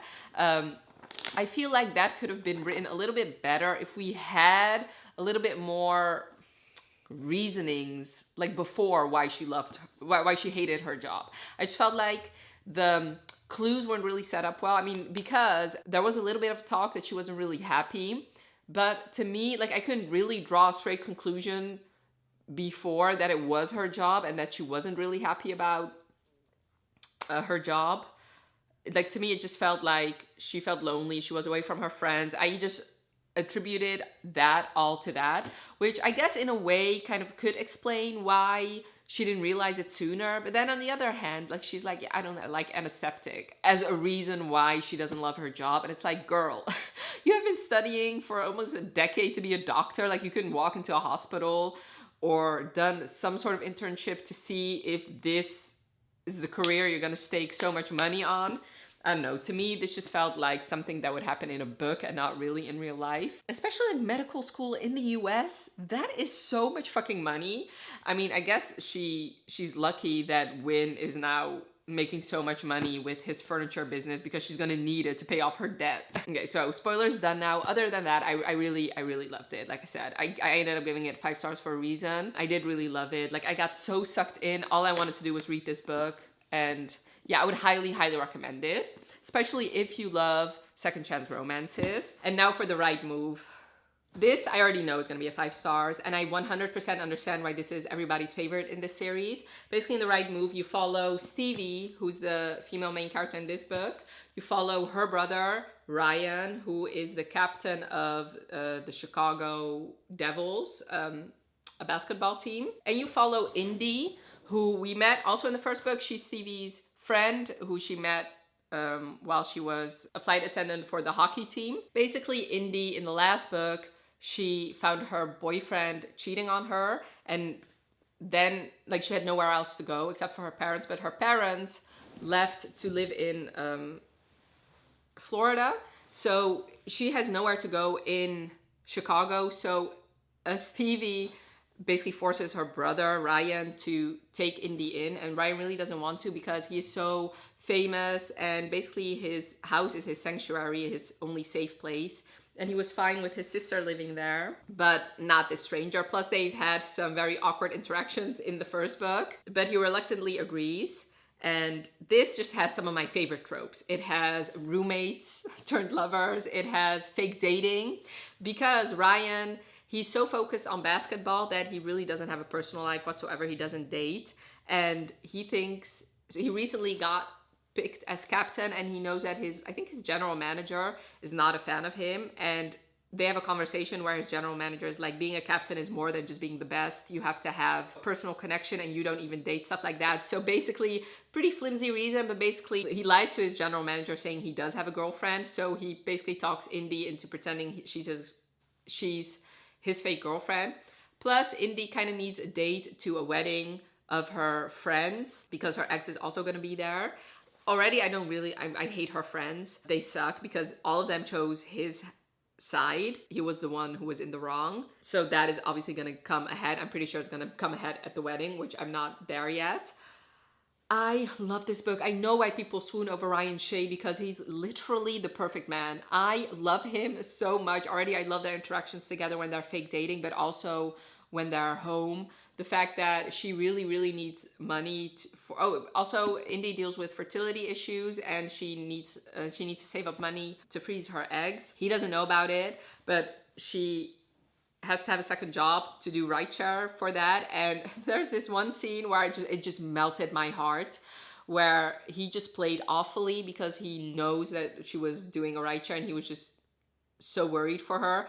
That was such a good scene. It was so sweet and adorable. And the fact that he's aware that he has no right to feel this way or to tell her that she cannot do that, that just, made me melt all the more. And yeah, there are a couple scenes in here where there was a scene where she was massaging him, and it was so, I just love them. And I love all the acts of service he does for her when he realizes that she's vegetarian. So he stops buying regular bacon and he starts buying vegetarian bacon and telling her that it kind of tastes the same, so he's fine with it. And the fact that she only drinks iced coffee, so he starts making coffee for himself in the morning and putting her coffee in the fridge for her. I mean, he's just the fucking best. I already love him. I'm on page 163, and I already can tell this is going to be a 5-star book. I really understand why people love this book so much and why they love him so much. Guys, I finished The Right Move and I fucking loved it. This is definitely going to be one of my favorite books I read this year. This was perfect. It was a perfect book in my opinion.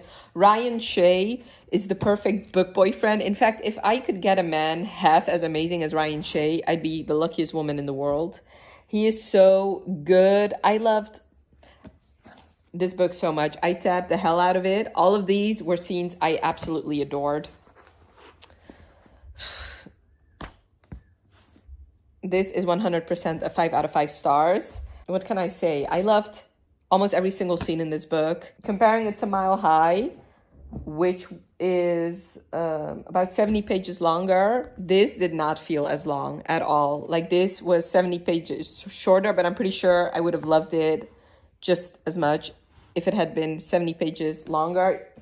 So yeah, I definitely preferred it over Mile High. Indy was amazing. Ryan was amazing. I do have to say I did relate as much as I related to Stevie as far as like physical appearance, body issues were concerned.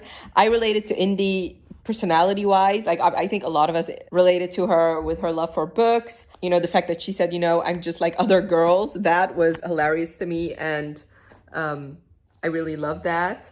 I loved every single interaction together. This just has some of my favorite tropes. This just proved to me, that was my oven, sorry. This just proved to me that the roommate trope is a superior trope, that the fake dating trope is a superior trope. This was so good. I loved how Ryan was learning sign language just to interact with her dad, even though they were not a couple at that point. That was the most adorable thing in the world. He's just the perfect man. I absolutely love this book. I cannot even tell you, like, this was so good. I want to cry with how good it was. Also, the sex scenes were top notch in here.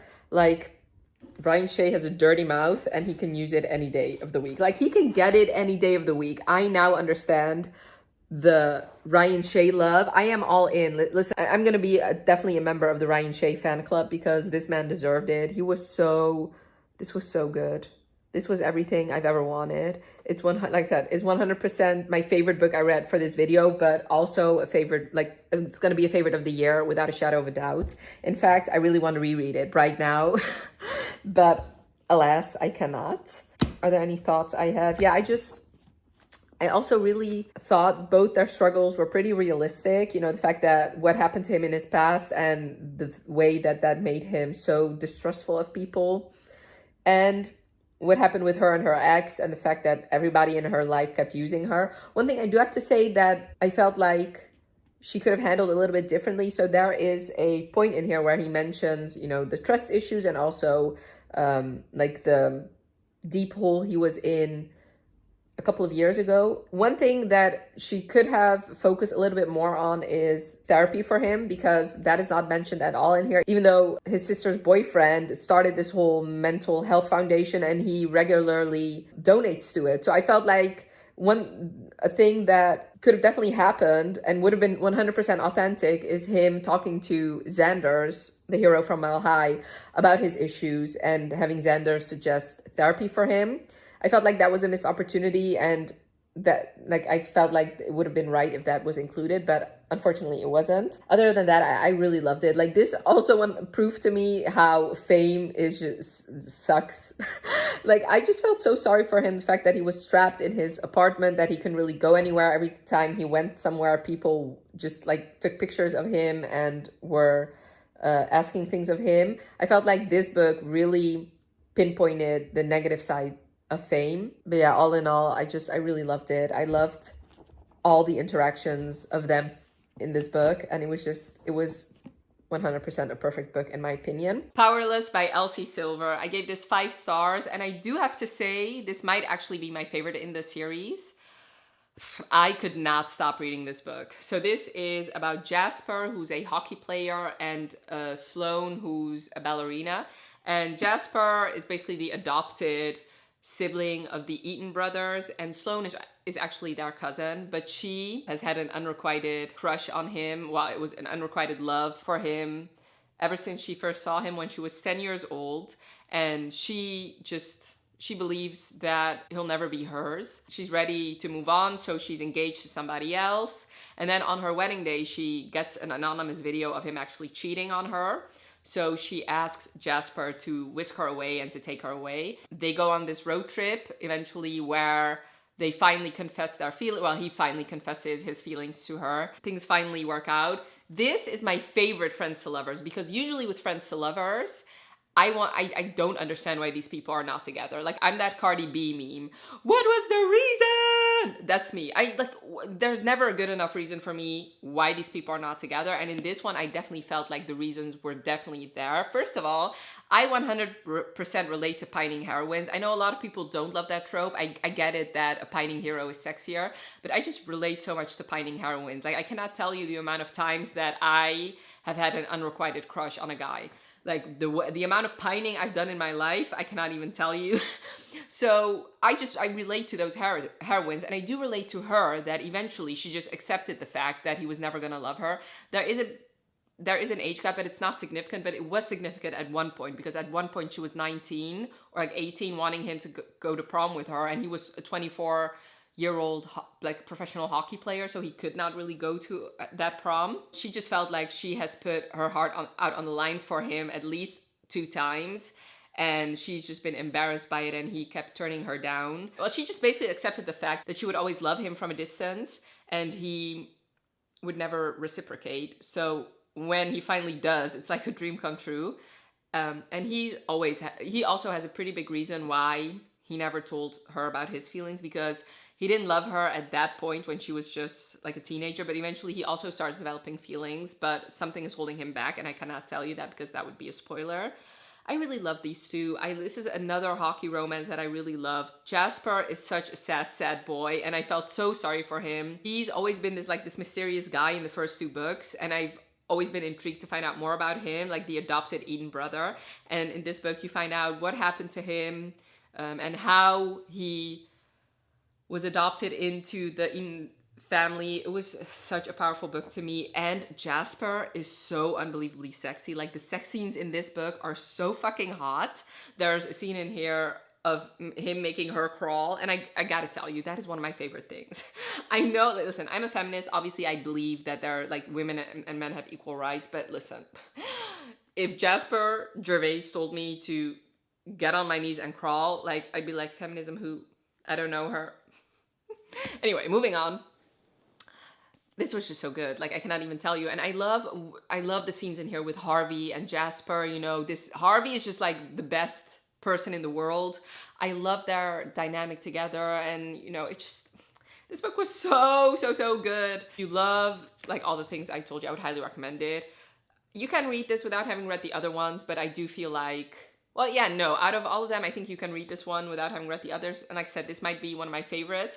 I do know with most people, this is really not their favorites, but I do feel like, you know, I love this type of second chance where there was never really a first chance, but it feels like it has.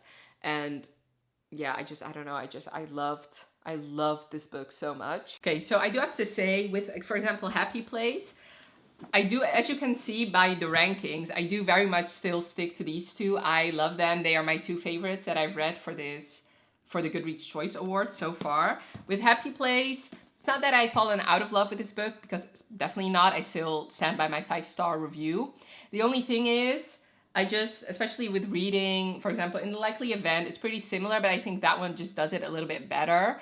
And yeah, Emily Henry, as much as she does write romances, her stories just lean more towards women's fiction, which is fine, but I do have to say that is just not really my genre. So I just prefer straight up romances.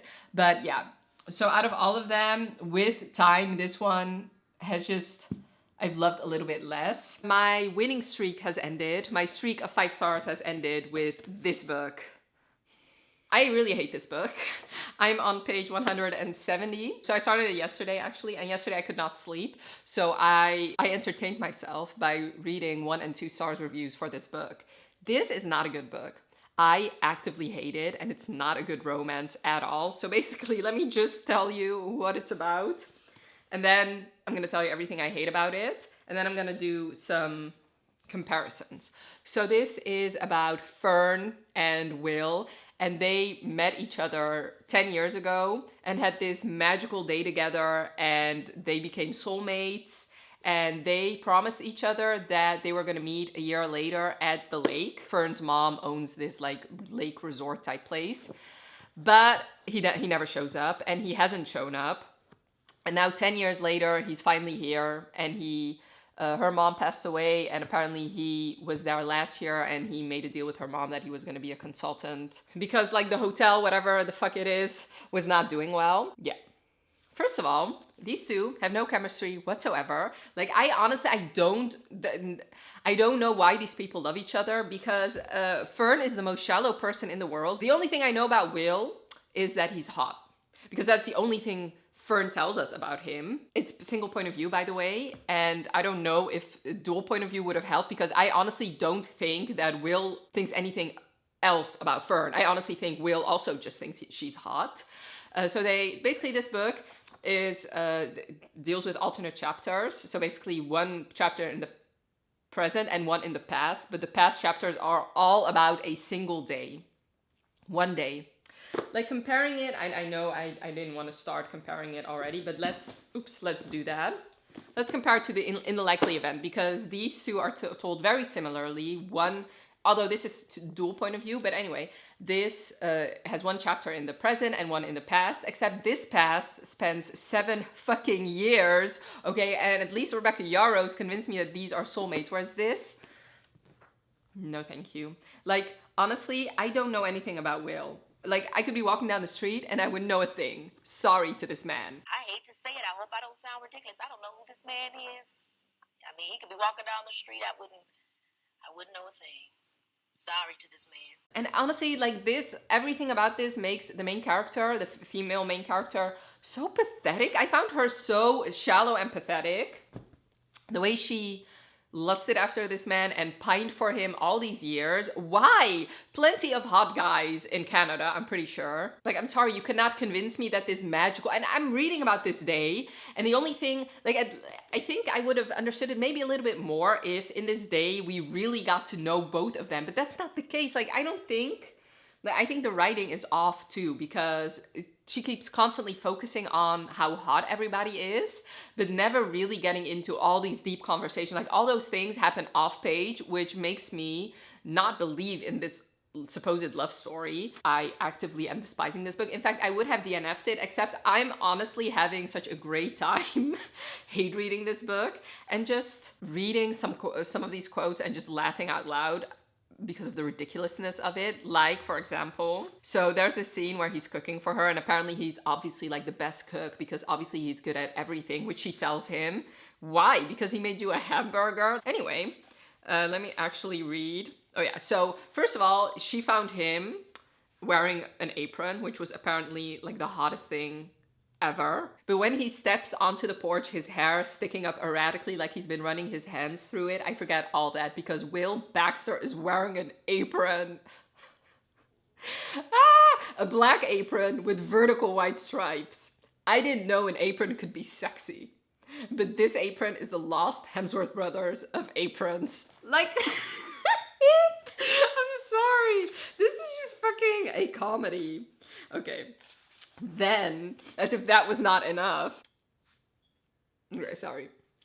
We're at the kitchen sink where the text comes. When the text comes, Will wouldn't let me wash the dishes after dinner, but I grabbed a tea towel, and he reluctantly began passing me clean plates to dry. He's wearing yellow rubber gloves, and they're almost as hot as the apron. Could you imagine? Then there was this other line where I was like flabbergasted. So this, at least the apron bit is when they have spent like a couple weeks together in the present timeline. This is in the past.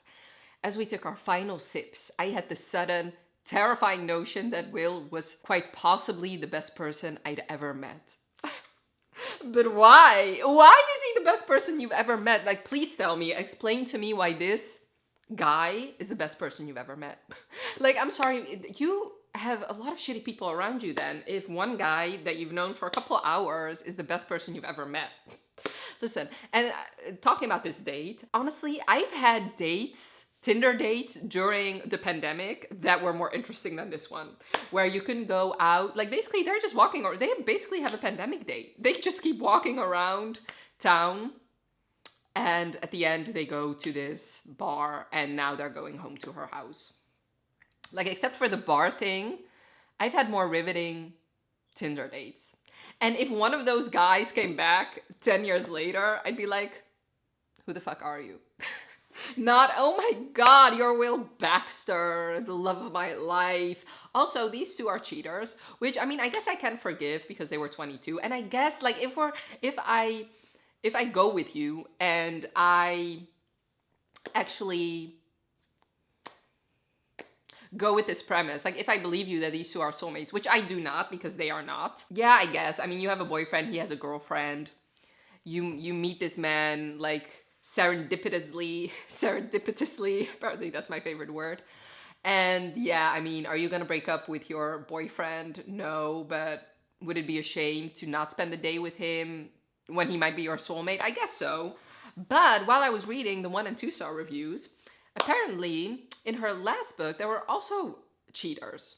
So in addition to hating this book, I don't think I'll ever read Meet Me at the Lake, or what's that called? Every Summer After. I'm taking that off my TBR as soon as possible. Also, like, this truly might be my least favorite book I read. Right now it's a 1 star, and there has to be a fucking miracle for me to give it 2 stars, so I guess we'll see. I think what's gonna entertain me very much is if I read more of these funny lines, I'm gonna just vlog like with my phone and just laugh along with you. So there might be spoilers, but I'll leave spoiler tags. Also, I'm all over the place because I just wanna rant about this book. There is like this mystery about, oh yeah, there was another thing. So they had a fight, and I'm like, I cannot take these people seriously. But anyway, before I get to that, there's also this mystery with her mom and this like best friend of her mom's, which, I mean, I also don't really care about that. So they got into a fight, and so she tells him, you don't know anything about me, which is fucking true, okay? Because what does he know about her? Like, he knew her when she was 22. He knew her one day when she was 22. I don't care if she gave him all her secrets in the universe. He doesn't fucking know her. Anyway, so she tells him, you don't know anything about me, and Will head jerks. The movement is subtle, but it's so satisfying. I want him to feel the way I did 9 years ago. Don't say that, Will starts. I know you're scared that I cut him off. You think you can show up here after all this time, spend a few weeks with me, and think you know me? Well, I think he knows you better now, after spending a few weeks with you, than spending a day with you when you were 22. Anyway, moving on. You don't know a single thing about who I am and what it feels like to be back here. His finger whitened around the door frame. Good. That's not true, and you know it, Will says. His eyes focus on mine. You want to be mad at me? Fine. You want to scream at me? Do it. I deserve it. He leans closer, but don't tell me I don't know you. Fine, let me tell you then. You don't know her, okay? Anyway, honestly, I think Fern is fucking pathetic, okay? This book is pathetic. You are pathetic. Like, I cannot, like, could you imagine? Like, listen, I've done some pathetic things in my life, but I am glad that I have not spent one day with a guy and then pined for him for 9 years. Or 10 years, technically. No, this is sad. Very sad. Like, funny sad.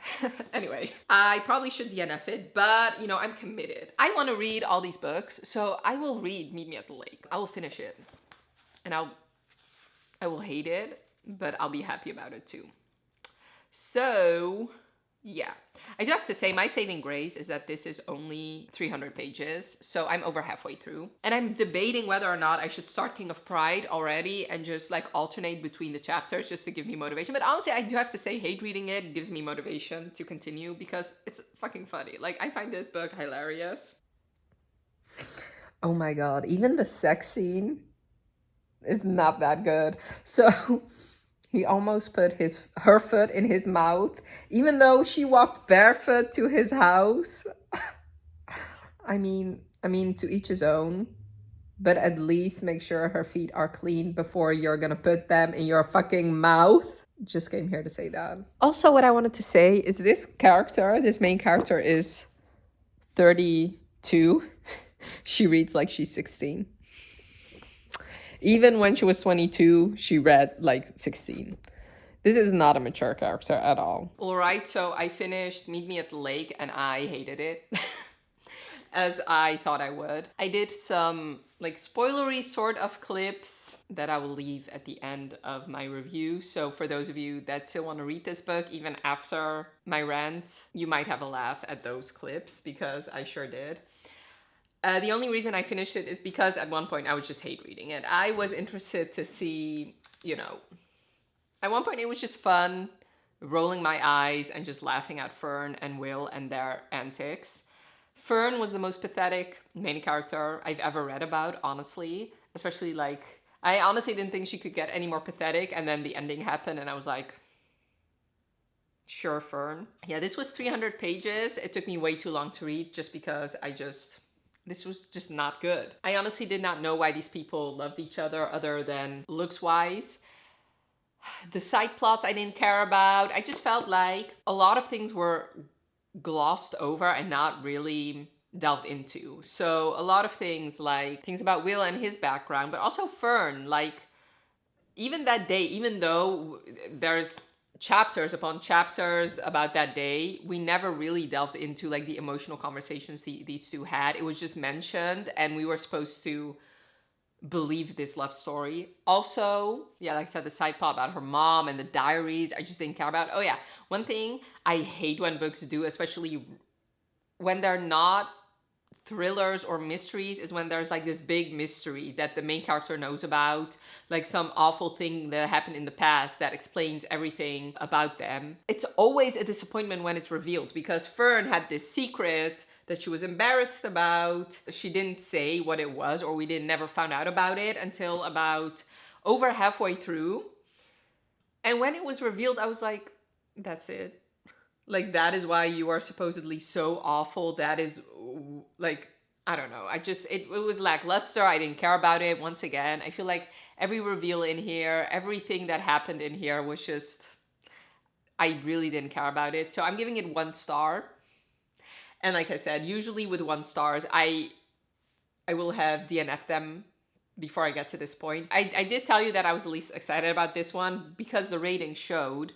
So yeah, I was debating between a 1 and a 2, but ultimately I cannot tell you a single thing I liked about it. Like, not even usually in settings like this where they're at the lake and it's obviously a small community of, it should have reminded me a little bit of the inn in Stars Hollow, because there were regular guests that became family and the staff, but I didn't know any of the staff except for Paul and Jamie. And even the regulars, like, I just didn't care about them at all. Like, this could have, even the things that could have been great or could have endeared me to this book never really did. Like, the small town small town aspect of this also I didn't care about. And yeah, ultimately Fern was boring and Will was as well. I finally have another rating other than just 4 and 5 stars. This is going at the very bottom. So this is the stack. And honestly, you know, I'm gonna be mad if this doesn't even end up in the top 10. But anyway, so 9 books read. 9th place is Meet Me at the Lake. 8th place with 1 star. 8th place goes to Yours Truly by Abby Jimenez, which got 4 stars, and the rest all got 5 stars. 7th place to Emily Henry's Happy Place. 6th place to In the Likely Event by Rebecca Yarros. 5th place to Lucy Score with Things We Hide from the Light. 4th place to Love Theoretically by Ellie Hazelwood. 3rd place to Final Offer by Lauren Asher. 2nd place to Powerless by Elsie Silver. And 1st place to Right Move by Liz Tom Ford. So yeah, hopefully I'll forget about this book. I do think I was enjoying reading it and talking to you guys about it. Okay, so I'm on page 227, and I gotta tell you, not only do I hate Fern and Will, I also hate Fern's mom. I know she died and you don't speak ill of the dead, but the way she strung along Peter makes me so sad for him. You know, I just read this line. We were best friends. Sometimes we were partners. I always wanted more than Maggie could give, but I figure I'm lucky I got as much of her as I did. Bitch, no, you didn't get lucky. You should have met someone and loved someone who loved you and who wanted to marry you. Okay, I'm being a bitch. I'm just hating on this book now. I'm sorry, I was just laughing at myself.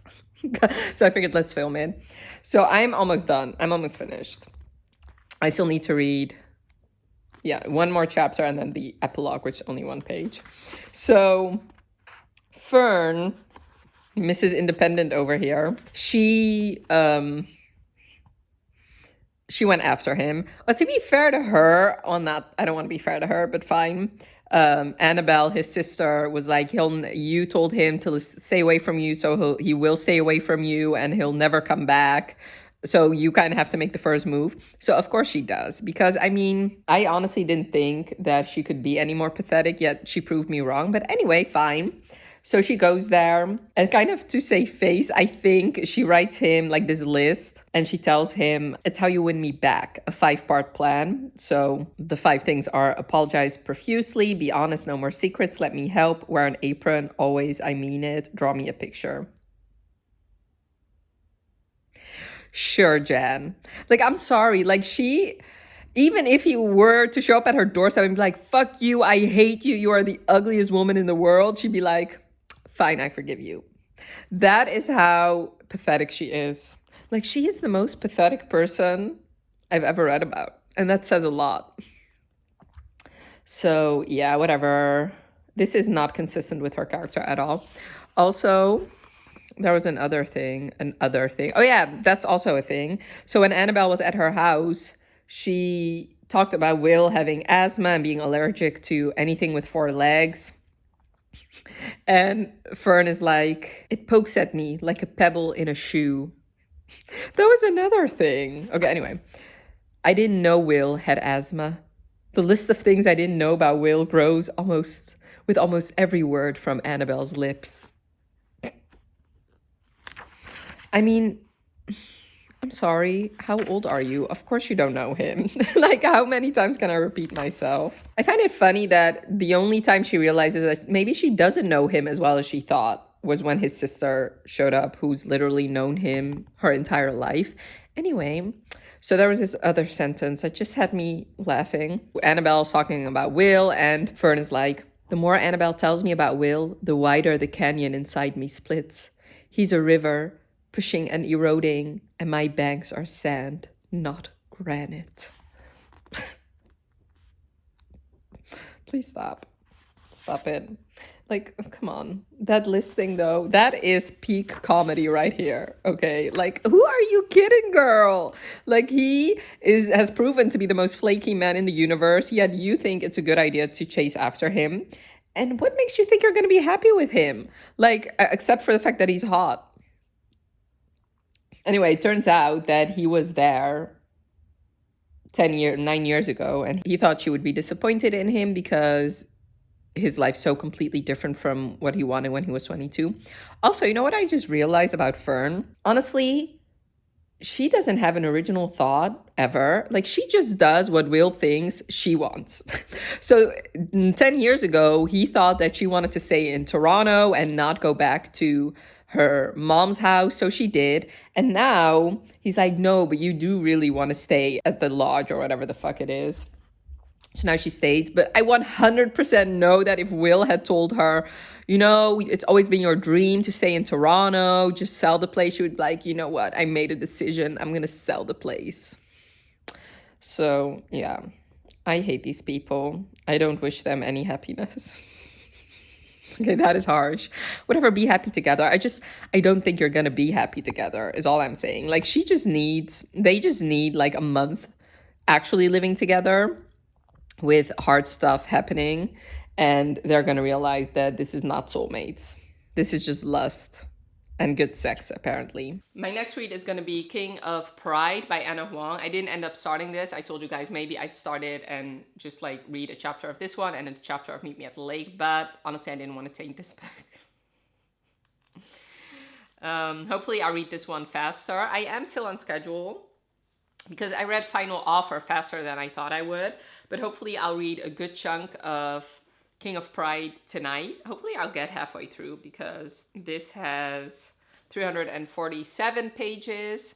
So if I could read at least 150 pages, maybe 200 tonight, I'd be a happy camper. So I had two books that I really was not excited about, and one of them was Meet Me at the Lake. The other one is romantic comedy, which is going to be the one I read after King of Pride. So I'm very interested to see what I think about that one. Maybe that will also be a 1-star, but we'll see. All right, so I am about 1/3 of the way through King of Pride by Anna Huang. So I'm on page 199.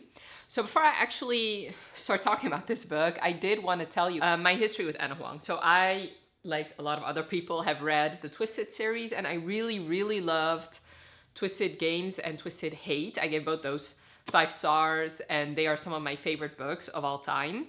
And I gave Twisted Love 3 stars, and I gave Twisted Lies 2 stars. Those aren't really my favorite. Maybe if I reread Twisted Love, I'll like it more, but especially Twisted Lies, I thought it was too long and I really didn't like it. So I was not apprehensive per se. I was interested to read the Kings of Sin series. I like the idea behind writing, 7 books for the 7 deadly sins and, having all these heroes relate to those deadly sins. I thought that was a very interesting idea. And I have a feeling the Kings of Sin series is gonna be similar for me in that I'll probably not love every single book, but Anna Huang has become like an auto-buy author for me. Like, since I do know that if I love one of her books, I'm gonna really, really love it. So yeah, that's basically my history. So for King of Pride, I have to tell you, I don't know if it's the book or it's that I read, let me count, 1, 2, 3, 4, 5, 6 of these romances back to back, and this is my 7th one. Maybe that has something to do with it, but I really don't think so because, like, for example, with Final Offer, that is a big book, yet I could not stop myself from reading it. With King of Pride, it is kind of easy for me to put it down. I'm not loving this as much as I've loved a lot of other books I read for this vlog. Right now it sits at a 4-star, but I guess the last 100 or so pages are going to determine like my final rating. Anyway, I didn't even tell you what this book is about. So like I said, this is the 2nd book in the Kings of Sin series. The Kings of Sin, they revolve around a different deadly sin. This one is King of Pride, so his sin is pride. And you can definitely see that in this book. He's very prideful. He's very an uptight person from the British aristocracy. He's very rich. And it's clear that, he prides himself on being the best and having manners and being not uncouth, stuff like that. Meanwhile, Isabella, she is this girl who does not stop talking, and she talks about inappropriate things at inappropriate times. So they are the complete opposites. He's very, like I said, stuck up and obsessed with what is proper, whereas she doesn't, couldn't care less, basically. But somehow she's caught his eye. I don't know. I have a feeling, so I've not read King of Wrath yet, and I do feel like maybe that is a little bit where the disconnect for me lies, because I have a feeling that they've interacted in King of Wrath because she somehow caught his eye. She works at this like elite club where he's a member, and he constantly, whenever she talks about inappropriate sex stuff, he usually interrupts her, but he never said anything about it. He could get her into big trouble, and he never really did. Meanwhile, she has been burned before by these rich men. Basically, her last relationship, she thought that it was gonna last, but since she was not part of the upper class, he dumped her. So this is their love story. First of all, okay, let me tell you what I really love so far. I love that he calls her love. I mean, that just gives me Niklaus vibes from Vampire Diaries and the originals. I used to love it when Klaus called, especially Caroline, love. Like, I assure you, love. Well, that depends what plan you mean, love. I've got you, love. Well, that's only the plan A, love. But you don't want to fight me, love. Well, that's how compulsion works, love. Well, don't be fooled, love. All right, love. and anytime Kai does it, it makes me melt. Like anytime Klaus did it, like my panties would melt, and now it's like almost the same thing. And I like Anna Huang knows how to write amazing sex scenes. Like I just read one that was so hot. Like they were in this library and she had to read a book, and the things they did, like, stop. That was just so good. Also, obviously, like the diverse background. She's Filipino. I believe he is, I think, either completely Chinese or half Chinese. I'm not sure. It's never really said in this book. So if you know, definitely let me know. Oh yeah, also this is a forbidden romance because Valhalla club members are not supposed to fraternize with the people working there. I do have to say, before I talk about like my dislikes, I don't really love billionaire romances. They just don't do a whole lot for me. I prefer, especially when they're rich because they're in banking or they're CEOs or stuff like that. It's just, that is not interesting to me. I prefer, like, if we're gonna have a rich character, I prefer like if he's in sports basically or some other reason. And in here, I mean, I like that Isabella, I have a feeling she's rich as well because she keeps hinting at like this secret and whatever, like when it's her 30th birthday, she'll get something, or when it's her 30th birthday and when she actually has a career or something like that, then she'll get something. Yeah, so like I said, I am not really the target, and that is the target audience, because if I look at the Twisted series, the two books that I like the least were the billionaire romances, whereas the bodyguard princess romance I thoroughly loved, and the doctor lawyer romance I also really loved. So yeah, I don't like the name dropping, the name brands. Like I couldn't care less.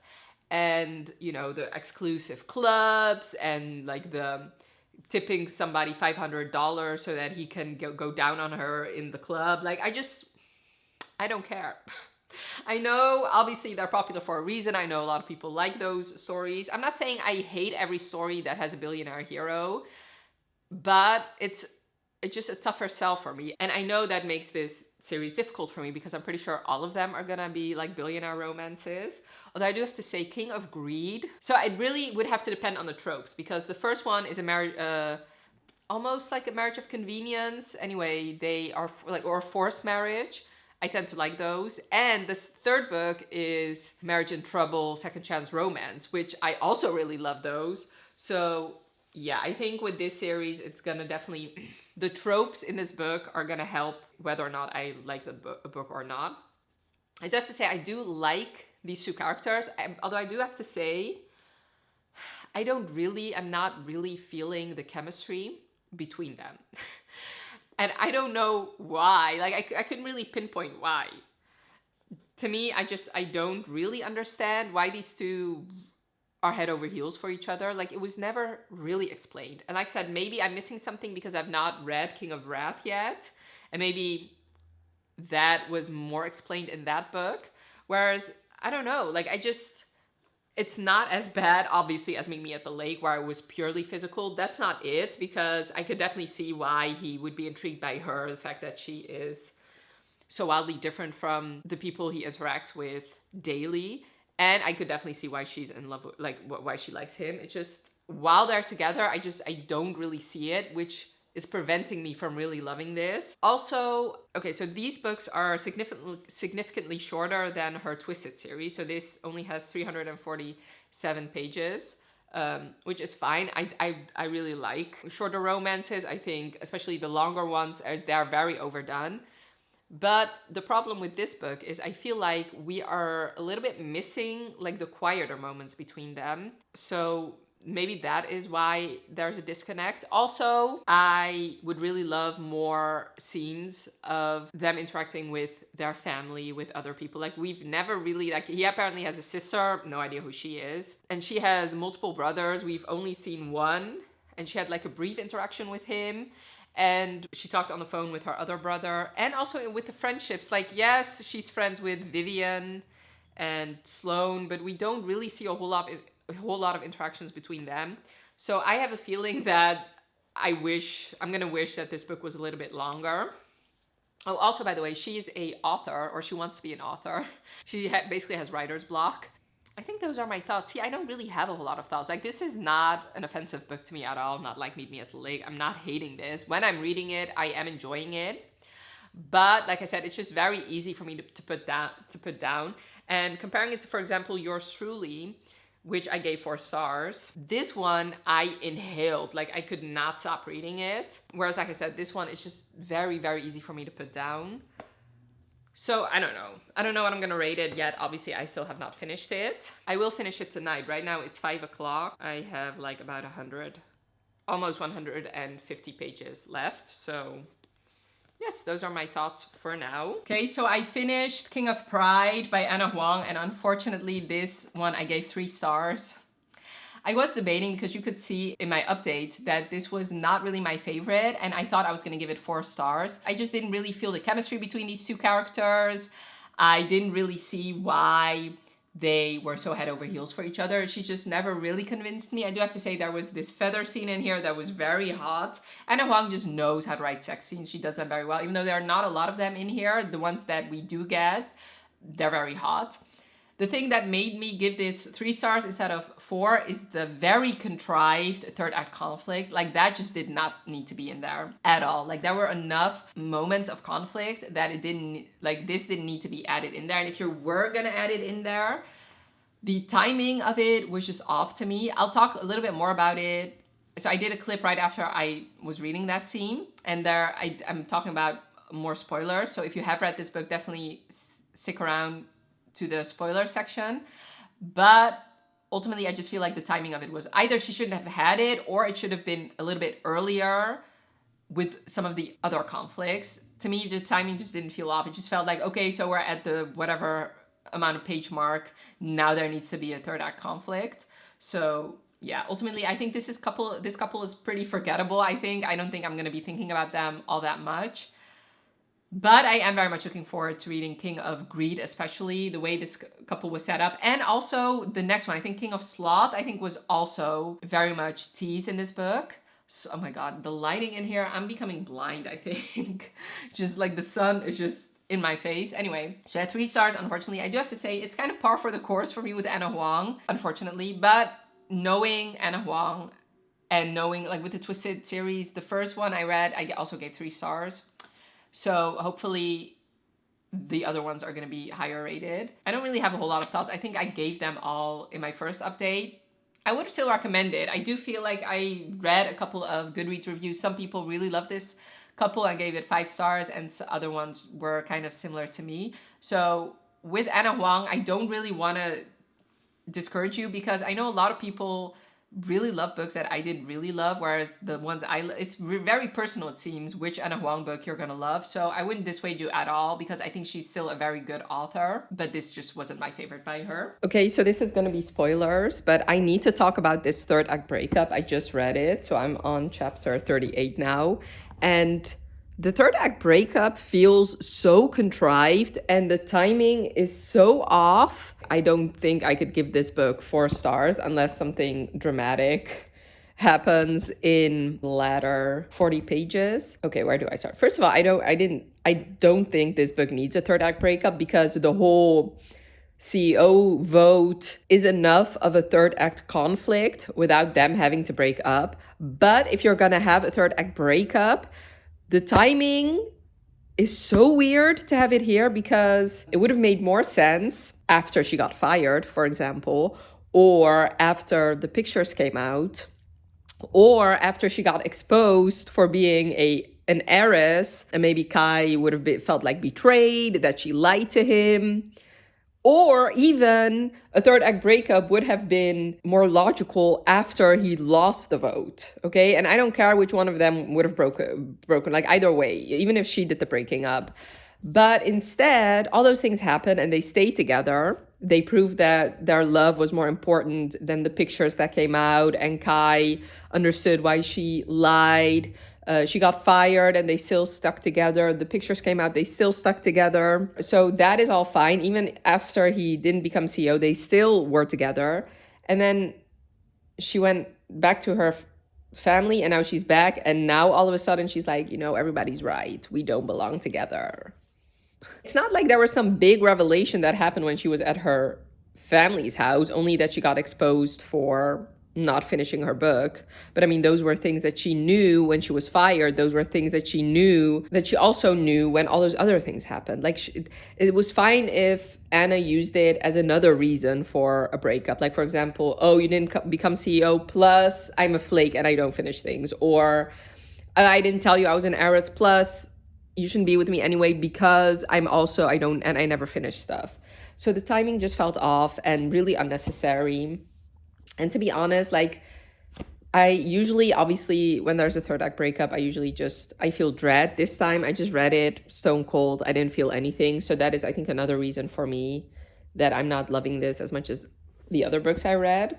Well, I mean, and I'm not counting Meet Me at the Lake because that is in its own category. Now I'm reading romantic comedy, and this might be my first DNF.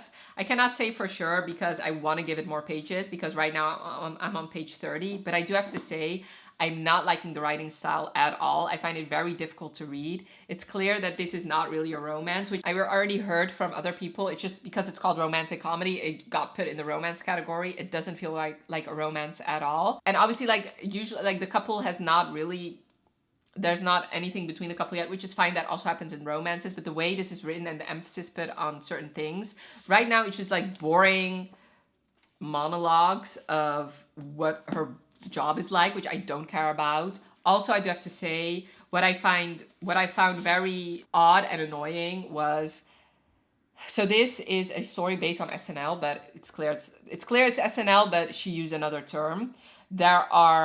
She talks about celebrities that very much resemble real life celebrities. Like, you can equate the name she uses with a real life celebrity.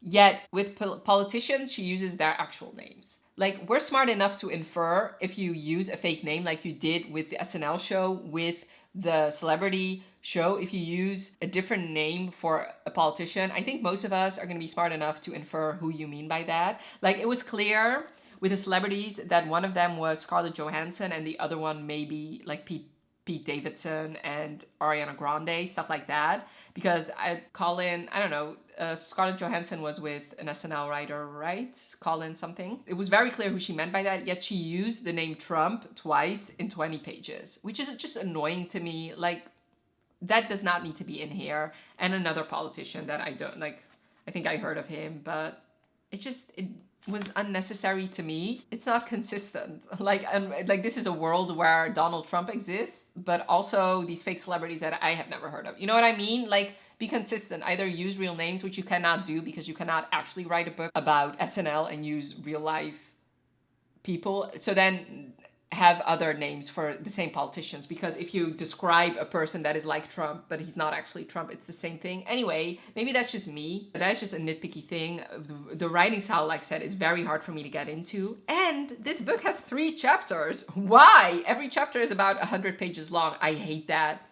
I do have to say, my saving grace is that it does have breaks where you get like a different day, but it's so boring to me. I don't care about this character. I don't care about her life, and the thing she describes is just not interesting at all. Yeah, so she was talking about the TNO writing staff, which is the SNL writing staff basically, and how some of them wrestle, make bets, pee in the trash can, and then the other ones do Fitbits, drink kale juice, meditate. Like, I don't give a fuck. Like, I really don't. And maybe I'm biased because I know this is not a real romance, but I already flicked through this book and I see like a big chunk of just emails back and forth between like the love interests, which also doesn't bode well for my enjoyment for the future, because if that is going to be a big thing of them being in a long distance relationship, like, anyway, I haven't even told you what this book is about.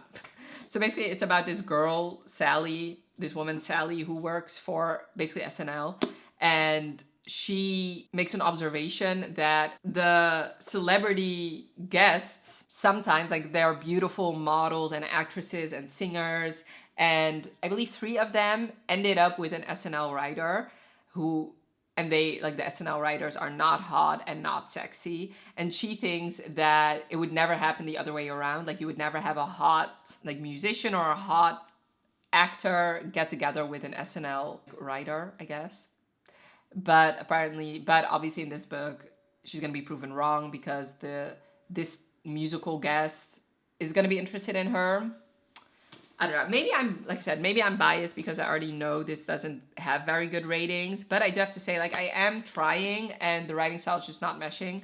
I'm only on page 30. I think I'm just gonna take my time a little bit. Usually I give a book 100 pages before I DNF, but since this already only has 300 pages, I guess we'll see. I think I'll read it in chunks of 30 pages and see how I'm feeling. But yeah, so we'll see.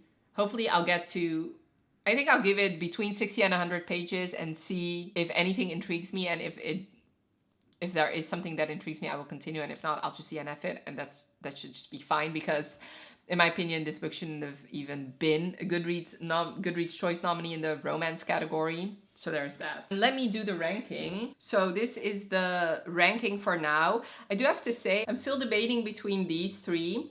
So Things We Hide from the Light, Love Theoretically, and Final Offer. And even in the likely event, I think these 4, where they should go in my rating.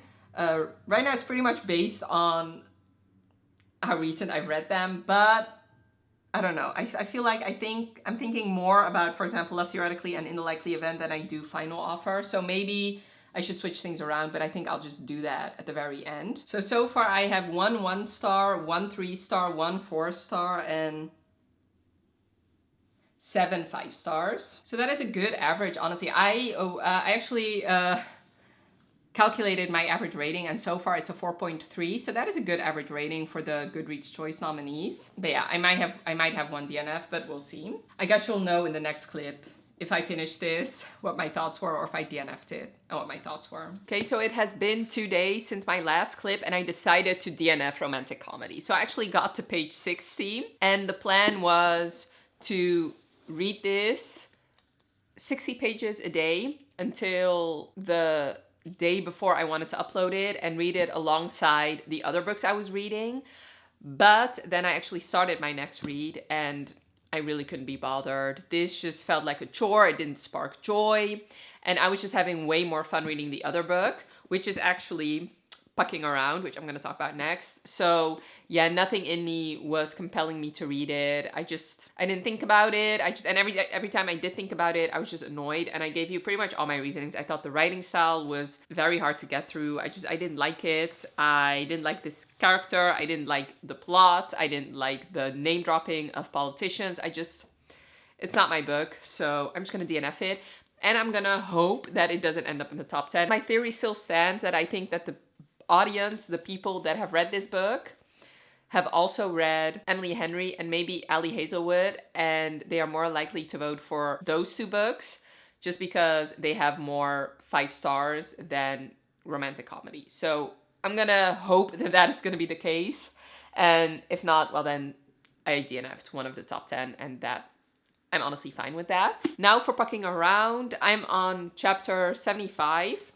So page 484, but I'm actually reading this on ebook. So I'm a little bit like, the pages there are, it has more pages on ebook. I'm really liking this. I am like thoroughly enjoying myself. This is peak entertainment and it's very good. This is a white shoes romance, meaning it's one woman with multiple men. And in this case, it's three men, one woman, three men. All of them are hockey players. One of them is an ex-hockey player, but basically you have a goalie, you have a defenseman. Is that even a word? And you have a equipment manager who used to be a hockey player. And the equipment manager, Caleb, and the defense hockey player, Jake, they are best friends. And Jake and the main character, Rachel, they actually had a one-night stand, and that they have they have their own novella, which I would suggest reading. I know in an earlier clip I said I don't think it's necessary, but I do honestly think it's necessary, because I think if you've not read that novella, then Jake is going to be very annoying, especially in the beginning. And then there is this goalie who also eventually gets involved. And this is an MMFM, I think, meaning that Caleb and Jake also have sex. Although I do have to say, even though I am over halfway through, they still have not had sex yet, which is kind of one of the things that's annoying me about this book. But yeah, this is just like white shoes, just has a lot of smut in it, which I'm not complaining about at all, because this is peak smut right here. Like if there was a Pulitzer Prize for smut scenes, I think Emily Rath would definitely get it for this book. It's so good. Like, it's just very hot. I do have to say, white shoes, I still am on the fence whether or not it's my genre. So far, I've read all of the books in the Tempting Monster series by Catherine Moon. I've only really loved the first one. And this one, I think I'm leaning towards a 4 right now. Just because it's very hard for me to suspend my disbelief. Like, these are famous, rich hockey players. Like, why? Like, honestly, I don't understand why they would choose to share this one girl. Like, maybe call me small-minded, whatever. I refuse to believe that. That is just not the real world. And I know you don't read for real world stuff, but I think that is why I think white shoes paranormals, it's going to be easier for me to suspend my disbelief than a contemporary romance. Anyway, I just think, even though this is a very long book, so she could have taken her time, it could have been a little bit more angsty. Everything just goes so smoothly. Like, it's just one chapter that she has convinced one of them to go along, and they're like, yes, Rachel. All of them are basically kissing the ground she's walking on, which, I mean, that is great. But, I mean, like I said, it's unrealistic. Like, I don't read romances to read about these men simping after these women. I mean, that is fine. I know with romances, there's always a certain type of fantasy involved, but the romances I prefer, and the romances where the male characters actually end up in, like, my book boyfriends list, are the flawed ones, the ones that feel real. So yeah, especially Jake, he feels like not a real guy, or he feels like a 12-year-old. I mean, that is weird to say, but he's just so, he's literally like a puppy dog. Even though I'm saying all these things, I am totally enjoying it. I'm reading this very fast, even though it's very long. The chapters are very short, so I fly through it. Like I said, the sex scenes are very good. And I do like the fact that it's basically a couple different tropes. Like, you have the good boy, like the tortured guy, and then another tortured guy, I guess. I do have to say, this book does not need to be this long. Like, it has over 700 pages. That is longer than some epic fantasies, than a lot of epic fantasies, actually. And in those books, you set up a whole world, whereas this, like, yes, I get that white shoes romances need to be longer because it's different relationships in one book. I get that, but still, over 700 pages, that just not necessary. So yeah, I think those are like my main criticism. Like, my all the things I just said, okay, except for the length, that is just me. Maybe I'm just not the target audience for it, these contemporary white shoes romances. But like I said, I'm definitely not hating it at all. Like, I am enjoying it. Like, I am having a fun time reading it. I don't know if my thoughts are very coherent. So far, it's a 4-star, which is a very good rating. I don't think this ever is going to be my favorite. I'm not taking it that seriously. I'm just, like, thoroughly entertained. And yes, I do have to suspend my disbelief for that. And that is, honestly, it's fine. It's not that deep. But like I said, so Caleb and Jake, they have been friends for a long time. And Caleb has been in love with Jake for a while. And now, because of Rachel, obviously, because she's the goddess and the rest are just mere mortals, they had a scene where Jake gave Caleb a blowjob. But like that happened a long time ago. And like in this book, like maybe 200 pages ago. And I want them to actually have sex. So I'm just like holding my breath, and I really hope it happens, because I mean, that is the problem with white shoes romances. It is very much centered on the woman. But if you're gonna have a like a male-male relationship and then actually have it. So yeah, I'm just waiting for that scene. I think if you like white shoes romance, I think you'll really like it. I think this is a good way, I guess, to read white shoes romances. And if you don't really love angsty or stories, this really doesn't have it. I mean, so far it doesn't have it, but I still need to read about 200 pages. So I am, even though I'm a good chunk of the way through, I still have about this much left. So that is still a lot of pages. Okay, who would be my favorite right now? I think it's Caleb. I just love his relationship with her. I love their first interactions together. I do have to say, this, even though it's contemporary, sometimes it just, I don't know if she's just not explaining it right, but it's just like Rachel's on a whole nother level, and she's like so intuitive that she knows exactly what each person is thinking. And the way she calls Jake Angel, which is understandable, but then she called Caleb Devil, and I didn't understand that at all. I didn't see where she got that from, how she knew that he had such a dark side, how she knew that he was so dominant and a daddy and stuff like that. Like, that was not clear to me at all, except for there was one scene where she called him daddy in reference to him being like his dog's owner, and that got him a little bit hot. But other than that, I got no indication that he was so dominant and so fucked up in the head. So that to me, it just feels like Emily Rath is just throwing things at the wind, and you're just once again supposed to suspend your disbelief and realize that she figured that out. Mars, he is like the third guy. He has no interest in being with the other two. So he's like the person who has the most issues, which that also happened in the Catherine Moon books, where there's always one who really just is possessive of her and wants to have her for himself, and then eventually he reluctantly agrees, and then it turns out he really likes it. I'm having a good time, and hopefully I'll finish it today, but I don't think so. And then tomorrow, actually, the top 10 will get announced.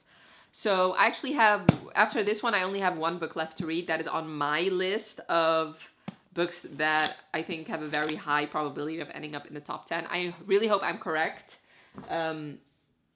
And if not, then hopefully it's just one book that I wasn't correct about, so I only have to read that one book on Tuesday and Wednesday. After work, I am going and sleeping at my parents' house. So I have a bit of traveling then, and maybe I'll update you when I'm at my parents' house. But then on Wednesday, I have the day off, and that is when I'm going to finish this vlog and finish reading the books for this vlog, hopefully. This is going to be one of my last updates. And I have started editing this vlog. Actually, I finished editing everything up till now, and it's already over 2 hours long. So I also need to get in there and cut out a lot of things, because it's probably going to be over 2 hours long, because like I said, I still need to finish my review for Pucking Around and maybe film one more review of another book, and then it's going to be me ranking the top 10. There's that. Yeah, I'll see you later. Okay, so I have a little bit of time to react to the top 10. So let's do that real quick. Yeah, I think I'll just react to it, and then and give you like my quick thoughts. And if I have other more in-depth thoughts, I'll talk about that a little bit later. So let's see. Romance. Already I'm seeing the right move, so that is good. Oh no, Wildfire. See, I knew that was one of the ones where I thought that was going to be a maybe. Okay, so Wildfire, I haven't read yet. Love Theoretically, I did. Yours truly, Right Move, Kings of Sin. Why is romantic comedy here? And 7 Years Slip. Okay, so 2 books that I didn't think were going to be in the top 10. They are 2 books that I am excited about, I do have to say. So which ones weren't then? Which one did I read that wasn't? Let me actually grab my books, one sec. Okay, so Pucking Around didn't make it, and I thought for sure that it would. So that's okay. I am gonna still finish it, but it's not gonna be my priority for the next 2 days. Let's see. obviously in the likely event didn't make it, but I honestly I didn't think it would. Powerless didn't make it. That is disappointing. I really thought Elsie Silver was gonna have a chance at being in the top 10. Maybe it's because Powerless just isn't one of her favorites, of one of people's favorites. And then Meet Me at the Lake didn't make it, which I thought there was gonna be a good possibility. So then why did romantic comedy make it? I mean, I know why. It's because the not romance girlies voted for it. Okay, so out of this, The Right Move is still my favorite. And I am honestly happy about the 7-year slip because I have been meaning to read that one. So I just packed up the 7-year slip plus Wildfire to take with me to my parents' house. I do have to say Wildfire did not have that many ratings, I didn't think. But anyway, I am very interested to see what I think of these two. And yeah, I'm sorry, I'm not going to read romantic comedy. That is just going to be a DNF. It's going to be at the very bottom of the list. So, yeah. Like I said, I'm going to be going to my parents' house. And maybe I'll vlog there. And if not, I'll just see you when I get back. So I actually just filmed my thumbnail. So I figured let's just update you on the books. Because I need to update you on Pucking Around. Because right now I'm still on page 484. And I'm not going to finish it for this vlog. So basically I'm going to DNF it for this vlog. Not because I don't want to finish it. I do. But since this didn't make the top 10, and I really want to upload this video either Thursday or Friday. It's probably going to be Friday, honestly. And I still need to read both the 7-year slip plus Wildfire, which both those together equates to almost 800 pages. So that is a lot of reading I still need to do. And this one just is not a priority. Plus, I do feel like I've read enough for me to give you my thoughts. Like I said in my last update, right now it's still at 4 stars. This will never be a 5 stars, and I don't think it's going to do anything too egregious for me to give it 3 stars. So I'm going to give it 4 stars. If anything changes, I will leave my final rating in the description. Plus, I will talk about it probably in my December mid-month wrap-up, so definitely look out for that. And if you really want to know my thoughts, leave me a comment and I will respond with my full thoughts once I actually do finish it. And I have pretty much all the books here. These 4 didn't make it on, even though I did read them for this vlog. This one, I knew that it was never gonna make it. But honestly, I am surprised with these 3. This one, a part of me hates myself that I did read it, but on the other hand, now I kind of know what I think about Carly Fortune, and I'm not really tempted to read anything else by her. And honestly, Powerless, I really thought that an Elsie Silver would make it, but Powerless, even though it was my favorite, I don't think it's everybody's favorite. Or I honestly think it's everybody's least favorite, but yeah. And then Pucking Around, I just thought because it was so different from the rest, it would make it on. And I am honestly, like, the one I'm most shocked by is romantic comedy. Like, why is this still in the top? Why is this in the top 10? Why would you vote for this? Like, I know I can't say a whole lot because I only read 60 pages, but if the rest is just, like, the writing style was clunky to me. I didn't like it at all. And this is just not a romance. Like, I read enough of it to know that it's not a romance. There was no chemistry between these characters. Just from what I've heard of other people, it's just not a romance. And listen, I was debating if I was gonna finish it since it did make the top 10, but I'm just not gonna. Like, I'm gonna just focus on finishing these 2 books, and this one is just gonna be my least favorite. So yeah, let's just actually give you an update on, like, the ranking for now. I did switch out some of the 5 stars. I think this is my ranking for now, and we'll see if I finish things or if I change things around by the end. So this is the 8 books that I have read for this vlog. So at the very bottom, it is Romantic Comedy by Curtis Sittenfeld. I DNF'd it, but I'm pretty sure that if I did finish it, it was going to be either a 1 or a 2 star. In 7th place is King of Pride by Anna Huang. I give this one 3 stars. 6th place goes to Yours Truly by Abby Jimenez. I gave this one 4 stars. The rest I all gave 5 stars. So 5th place goes to Happy Place by Emily Henry. 4th place to Things We Hide from the Light by Lucy Score. Final Offer by Lauren Asher is in 3rd place. And I did switch it around because Love Theoretically I do think is one of my favorites because it's in 2nd place. And then 1st place is The Right Move by Liz Tom Ford. I am glad that that one made it. And I'm pretty sure I'm going to vote for it again for the top 10. Unless one of these two really surprises me, but I don't think it will. So yes, I did start with a 7-year slip and I'm on page 192. So I am over halfway through and I'm really enjoying this book. Basically, this is sort of like a magical realism type romance, which I am on the fence about magical realism, but I do like how it's done here. Basically, this is a story about Clementine. Her aunt passed away 6 months ago, and she was very close to her aunt. They took trips every single year, and she just like really looked up to her aunt. And she inherited her aunt's apartment, and her aunt, who's this really kooky figure, always told her that this apartment was magical and that it took you back 7 years every once in a while. And she never really believed her until it happens to her. Basically, this apartment randomly sometimes brings you back 7 years. Now it's happening to Clementine, and when she's there, or when it takes her back 7 years, somebody's subletting her aunt's apartment while her aunt is actually on vacation with her 7 years ago.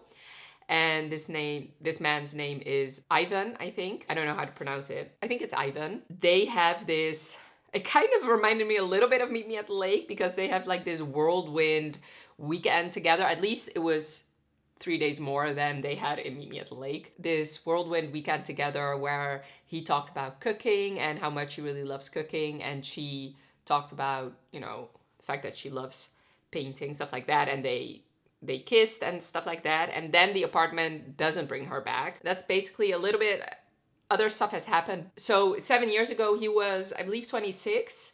So now she's trying to find out where he is now. So he's 7 years older now, and why he never looked for her.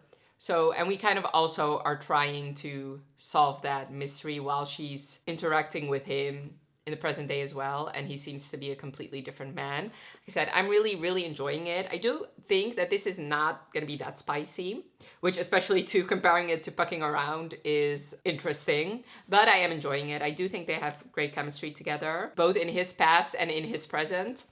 And yeah, I think I will definitely finish it today. I'm flying through this actually. Okay, so apparently I found my new filming spot, but I'm getting ready to almost end this vlog. So, and this, right now my camera is like very short, like my tripod. So I really don't want to mess with it. Maybe my last clip will be somewhere different, but I guess we'll see. I finished The 7-Year Slip by Ashley Poston. I actually finished it yesterday, and I needed today to really think about my feelings about this book. And I was debating between giving it a 3 or a 4 star. And I think yesterday after I finished it, I gave it 4 stars, but now thinking about it, it's really a 3. So that is the final rating. Nobody's sadder than I am, because I had very high hopes for this book. In fact, I was, even though it meant adding 2 more books on my TBR, I was actually really happy to see that it made the top 10, because this is one of the books that I really wanted to read this year. And I knew that if it wasn't part of the top 10, I wouldn't be reading it. But ultimately, this just kind of let me down. I did really like the writing style, and I do think they do have chemistry together, which is why I think I prefer this over King of Pride. But ultimately, this just really didn't feel like a romance to me. Like, if you look at this book, I'm the type of reader, I love it when my characters are actually together for a good portion of this book, like actually being in love, or either actually being a relationship together for at least a couple of chapters. And in this book, that didn't happen at all. This to me felt more women's fiction. It felt like this was really Clementine's story about her dealing with her grief, about her figuring out what she wants to do in life.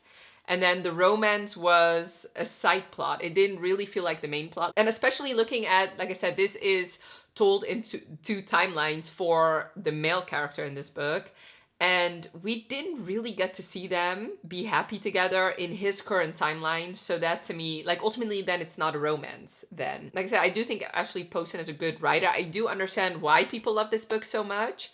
But to me, it's just like, it needs, even though it does have an HEA, like even in, like, not to spoil it, but even in the epilogue, I thought maybe that would mention something about them being together. And even their epilogue doesn't really give me the HEA that I wanted so much. I mean, you do know that they end up together, but you just don't get to see it. And then to me, that's just like not the type of reader that I am. I want to have at least some chapters of them being happy together. That is actually also one of the reasons why I didn't end up giving yours truly 5 stars, because they weren't really together a lot, even though that definitely was a romance more than this one was. And like I said, I do understand why people love this so much. I do understand why people voted for it, and The Dead Romantics is still a book I really want to read. If I look at the other books, and especially comparing it to the book I'm reading right now, it's not a 5 and also not a 4. I did really love the slight speculative element that was in this book. The fact that this apartment brought you back 7 years. I sometimes have issues with magical realism,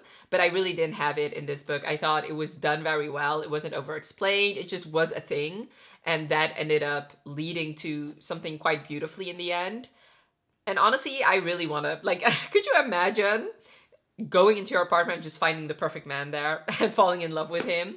I do have to say, I did feel bad for him because she didn't know him, yet he has wanted her for 7 years. I think ultimately what bothered me about this book is that I really wanted his perspective too. Like, I honestly think if we got his point of view, this book would have been 5 stars and maybe like my favorite book. Like, could you imagine like the pining and just him knowing that like his true love is out there, yet she doesn't know his name.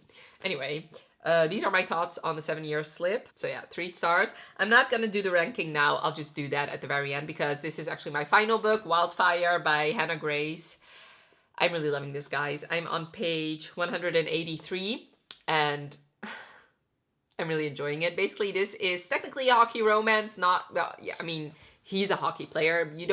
Well, so far I haven't seen a whole lot of hockey in this book. Basically, you follow Russ and Aurora. Anytime I read the name Russ, I think about that Friends episode where Rachel's dating somebody that's like exactly like Ross, except his name is Russ. And Chandler is like, Ross. Ross.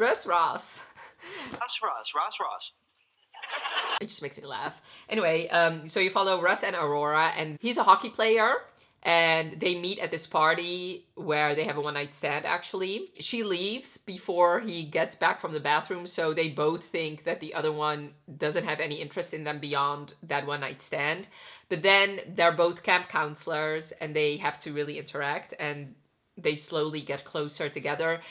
He's a very, very good boy, and she is like sort of a bad girl. The thing is, they both have a daddy issues actually, but the way her daddy issues manifest is that she's very rebellious. She's not really a rule follower, whereas he really is. There's a no fraternization policy for the camp counselors, even though they're both very attracted to each other. He really doesn't want to break that rule because he really needs this job. So she's trying to respect that, and like I said, they're slowly getting closer together. And Russ is like the sweetest guy ever. I think I'm in love with him. He is so adorable. He is such a good guy. I just love him. I love how shy he is, how honest he is. I love the thoughts he has, that he thinks that he is out of her league, but then he's so honest with her too about, you know, his thoughts. And she's very endeared to that, and I'm very endeared to that. I think he's such a sweet guy. I think he'd be the perfect boyfriend, honestly. He's so sweet. And yeah, and actually I love, even though they did start as a one-night stand, first of all, those scenes were very hot. There was this scene where she was giving him a lap dance, and I was like fanning myself. But I do like that after that, now it's kind of a slow burn. I do like that because they do really have to get to know each other. I just read the scene where he really opened up to her, and I just loved reading that. And I really love that they both struggle with similar issues, yet they manifest very differently. But I do love how they connect on that. And I do love the camp setting, how the counselors are getting closer together and them having to deal with these kids. Yeah, I heard, obviously, Icebreaker was very hyped up last year. And I was never really that interested in reading it. Now I very much am. I think I'm going to be reading it in December. I don't know if I'm going to love it as much as this one, but I guess we'll see. I do have to say, even though I think you can read this without having read the other ones, especially in the beginning, I was very much lost because there were a lot of characters introduced, yet they weren't introduced. Like their names were mentioned, but never really introduced. So I was kind of lost in the beginning. Now that they're at camp and they deal with different people, I'm getting to know the other ones. But I do have to say, his roommates, his teammates, I don't know them. So that is a little bit annoying. I get it is a sequel, but these standalone romances, you shouldn't have to read the first one if like plot-wise, it's not really that connected. But I guess I'll get to meet them next month when I'm gonna be reading Icebreaker. But yeah, so far I'm really enjoying it. This might be a 5-star, and it might actually be one of my favorites I read for this vlog. I am very glad that it made it on the top 10. I do think Icebreaker would have been a book that I would have picked up either next year or the year after, but I'm glad that the Goodreads Choice Award made me pick this up sooner, because I'm very much enjoying it. So yeah, like I said, I love Russ. Russ is just perfect. He is so sweet. But yeah, I think that's my update for now. So I guess I'll see you later for my last and final update. All right, so it's 12 o'clock. I am so tired and I have to work tomorrow and I am exhausted. So hopefully this is somewhat coherent, but I finished Wildfire and I loved it so much. I loved both Russ and Aurora so much. I thought they were perfect together. I love them both for different reasons. I already told you everything I loved about Russ, that really stayed the same. And Rory was just so funny, and I loved how she cared about all the people around her. And I really loved how the third act conflict was handled. There was no third act breakup, which I thought was perfect for this book. This really didn't need to have one. Yeah, this was just so wonderful. I really, really loved this story. I loved also the side plots with her and her issues with her dad and her mom. And I loved his things with his father and how that was handled. I thought this book was perfect, almost perfect in my opinion. It is 100% a 5-star, and it's actually, of the top 10, it is actually my second favorite. This is the top 10. So at the very bottom is romantic comedy. I DNF'd this, so I didn't rate it. Then King of Pride is number 9 for me. I gave this one 3 stars. The 7-Year Slip by Ashley Poston is number 8, and I gave this one 3 stars as well. Number 7 is Yours Truly by Abby Jimenez. I gave this one 4 stars. Happy Place by Emily Henry is in 6th place. I gave this one 5 stars. The rest are all 5 stars, by the way. Lucy's Score, Things We Hide from the Light, is in 5th place. 4th place goes to Final Offer by Lauren Asher. 3rd place to Love Theoretically by Ali Hazelwood. 2nd place, Wildfire by Hannah Grace. And then 1st place is The Right Move. And now, but I need to move you a little bit backwards. I figured let's add the books, like all the books I read. Obviously not all of these made it in the top 10, but I still have these 4. And I'm not gonna add Fucking Around since I didn't finish it. Although I do, like I said, I have a feeling it's gonna be 4 stars, but let me add these 3.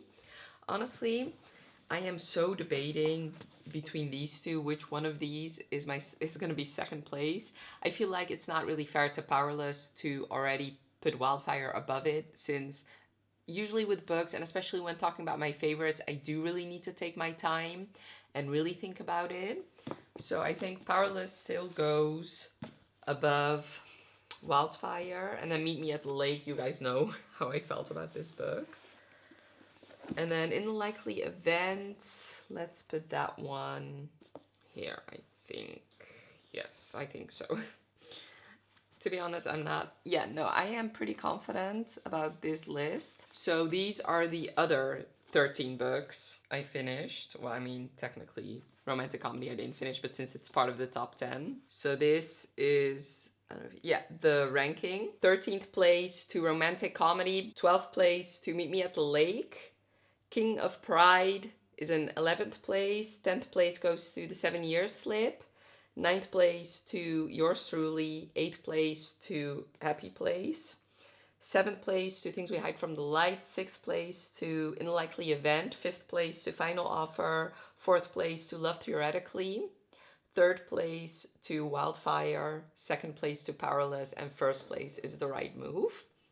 So, I did a lot of reading for this vlog, and I had a really fun time. I don't want to take up more of your time because I'm already editing this. I mean, I'm almost finished editing, and this is over 2.5 hours. That is longer than a movie, so I'm gonna say goodbye here. And I really hope you enjoyed this video, and I guess I'll talk to you later. Bye.